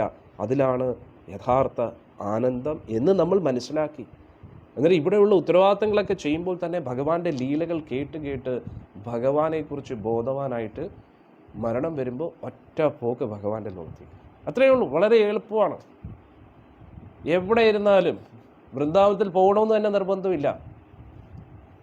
എവിടെ ഇരുന്നാലും വൃന്ദാവനത്തിനെ കുറിച്ച് ബോധവാനായിട്ട് ഇരുന്നു കൊണ്ട് വൃന്ദാവന ഭക്തിയിലിരിക്കും. എപ്പോഴും കൃഷ്ണനെയും വൃന്ദാവനത്തെയും ശ്രീമതി രാധാറാണിയും ഗോപികമാരെയും ഇമാജിനേഷൻ അല്ല, കേട്ടതിൻ്റെ അടിസ്ഥാനത്തിൽ, ആധികാരികമായിട്ടുള്ള ഭാഗവത ശ്ലോകത്തിൻ്റെ അടിസ്ഥാനത്തിൽ ഭഗവാൻ വൃന്ദാവനത്തിൽ ഇങ്ങനെയല്ലേ നടന്നുകൊണ്ടിരുന്നത്, ഇങ്ങനെയല്ലേ സത്സംഗത്തിൽ നമ്മൾ കേട്ടത്, അതിങ്ങനെ സ്മരിച്ചുകൊണ്ടേയിരിക്കുകയാണ്. ആ സ്മരണ ഭഗവാനെ നേരിട്ട് കാണുന്നതിന് തുല്യമാണ്. അല്ല, നമ്മൾ ഇമാജിൻ ചെയ്യുകയല്ല, സങ്കല്പിച്ചെടുക്കുന്നതല്ല. ഭാഗവത്തിൽ പറയുന്ന ശ്ലോകങ്ങൾ, അതിൻ്റെ അടിസ്ഥാനത്തിൽ കൃഷ്ണനെ കാണൂ. കാരണം ഭാഗവത്തിലെ ശ്ലോകങ്ങൾ റെക്കോർഡിംഗ് ആണ്, വീഡിയോ റെക്കോർഡിംഗ് പോലെയാണ്. ഒറിജിനലി ഭഗവാന്റെ ഫുട്ടേജസ് എടുത്തിട്ട് അത് റെക്കോർഡ് ചെയ്ത് വെച്ചിരിക്കുകയാണ് ഭാഗവത്തിൽ. ശ്ലോകങ്ങളായിട്ട് നമുക്ക് തോന്നുന്നു, പക്ഷെ അതിൻ്റെ അർത്ഥത്തിലോട്ട് ഇറങ്ങുമ്പോൾ വീഡിയോ ഫുട്ടേജ് കാണാൻ പറ്റും. അതായത് ഭഗവാനെ നേരിട്ട്, പ്രത്യക്ഷ കൃഷ്ണ ഏവഹി, സാക്ഷാൽ കൃഷ്ണനെ കാണുന്നതിന് തുല്യമാണ് ഭാഗവത ശ്ലോകം പഠിക്കുന്നത്. പക്ഷെ അർത്ഥത്തിലോട്ട് ഇറങ്ങണം, അല്ലെങ്കിൽ ഫുട്ടേജസ് കാണാൻ കഴിയില്ല അല്ലേ. ഇപ്പോൾ ഉദാഹരണത്തിന് നമ്മുടെ മൊബൈലിൽ എല്ലാ വീഡിയോസും ഉണ്ട്, പക്ഷെ അത് പാസ്വേഡ് പ്രൊട്ടക്റ്റഡ് ആണെങ്കിൽ പിന്നെ എങ്ങനെയാണ് നമുക്കത് തുറക്കാൻ കഴിയുന്നത് അല്ലേ? വീഡിയോ ക്ലിക്ക് ചെയ്യുന്നു, പക്ഷെ ഓപ്പൺ ആവുന്നില്ല. എന്തോ ഒരു പ്രശ്നം, എൻകോഡർ പ്രശ്നമോ എന്തോ, പാസ്വേഡ് പ്രൊട്ടക്റ്റ് അത് വർക്ക് ചെയ്യുന്നില്ല, നമ്മുടെ മൊബൈലിൻ്റെ പ്രശ്നം. അതാണ് ഭാഗവതം ഇപ്പോൾ എല്ലാവരും ആ രീതിയിലാണ് പഠിക്കുന്നത്. ശ്ലോകം അങ്ങോട്ട് ഇങ്ങനെ പഠിച്ചുകൊണ്ടിരിക്കും, പക്ഷെ അതിൻ്റെ അർത്ഥത്തിലോട്ട് പോകുമ്പോഴാണ് കൃഷ്ണനെ നേരിട്ട് കാണാൻ പറ്റുന്നത്. പരമസത്യമായിട്ടുള്ളൊരു കാര്യമാണ്. അന്നേരം നമുക്കിനി ഇന്ന് ഉച്ചയ്ക്ക് 2 മണിക്ക് ശ്രീമദ് നാരായണത്തിൽ കാണാം. ഇന്ന് വന്ന എല്ലാ ഭക്തജനങ്ങൾക്കും ശ്രീമതി രാധാറാണിയുടെയും ഗുരുവായൂരപ്പൻ്റെയും അനുഗ്രഹം ലഭിക്കട്ടെ എന്ന് പ്രാർത്ഥിക്കുന്നു. ചൈതന്യ മഹാപ്രഭുവിൻ്റെയും നിത്യാനന്ദപ്രഭുവിൻ്റെയും അദ്വൈതാചാര്യരുടെയും ഗദാധർ പണ്ഡിറ്റിൻ്റെയും ശ്രീവാസ് ഠാക്കൂർജിയുടെയും അനുഗ്രഹത്താൽ പരിശുദ്ധ നാമം ജപിക്കാനുള്ളൊരു സൗഭാഗ്യം നമുക്കെല്ലാവർക്കും ലഭിക്കട്ടെ എന്ന് പ്രാർത്ഥിക്കുന്നു. ഷഡ്ഗോസ്വാമിമാരോടും നമുക്ക് പ്രാർത്ഥിക്കാം, ആ ഭാഗവത തത്വങ്ങളൊക്കെ നമ്മുടെ ഹൃദയത്തിൽ ഉറച്ച് ജ്ഞാനവും വിരക്തിയും പരിപൂർണമായി പരിശുദ്ധ ഭക്തരായി നമ്മൾ മാറട്ടെ. പരിശുദ്ധ ഭക്തിയോടുകൂടി പരിശുദ്ധ നാമം ജപിച്ച് ആ പരമോന്നത കൃഷ്ണപ്രേമം ലഭിച്ച് നമുക്ക് ഗോലോക വൃന്ദാവനത്തിൽ ശ്രീമതി രാധാറാണിയുടെയും ശ്രീകൃഷ്ണ ഭഗവാന്റെയും സേവനം ചെയ്യാൻ കഴിയട്ടെ എന്ന് നമുക്ക് പ്രാർത്ഥിക്കാം. ഹരേ കൃഷ്ണ. ഇന്ന് ഉച്ചയ്ക്ക് നമുക്ക് 2 മണിക്ക് കാണാം. കഴിക്കും.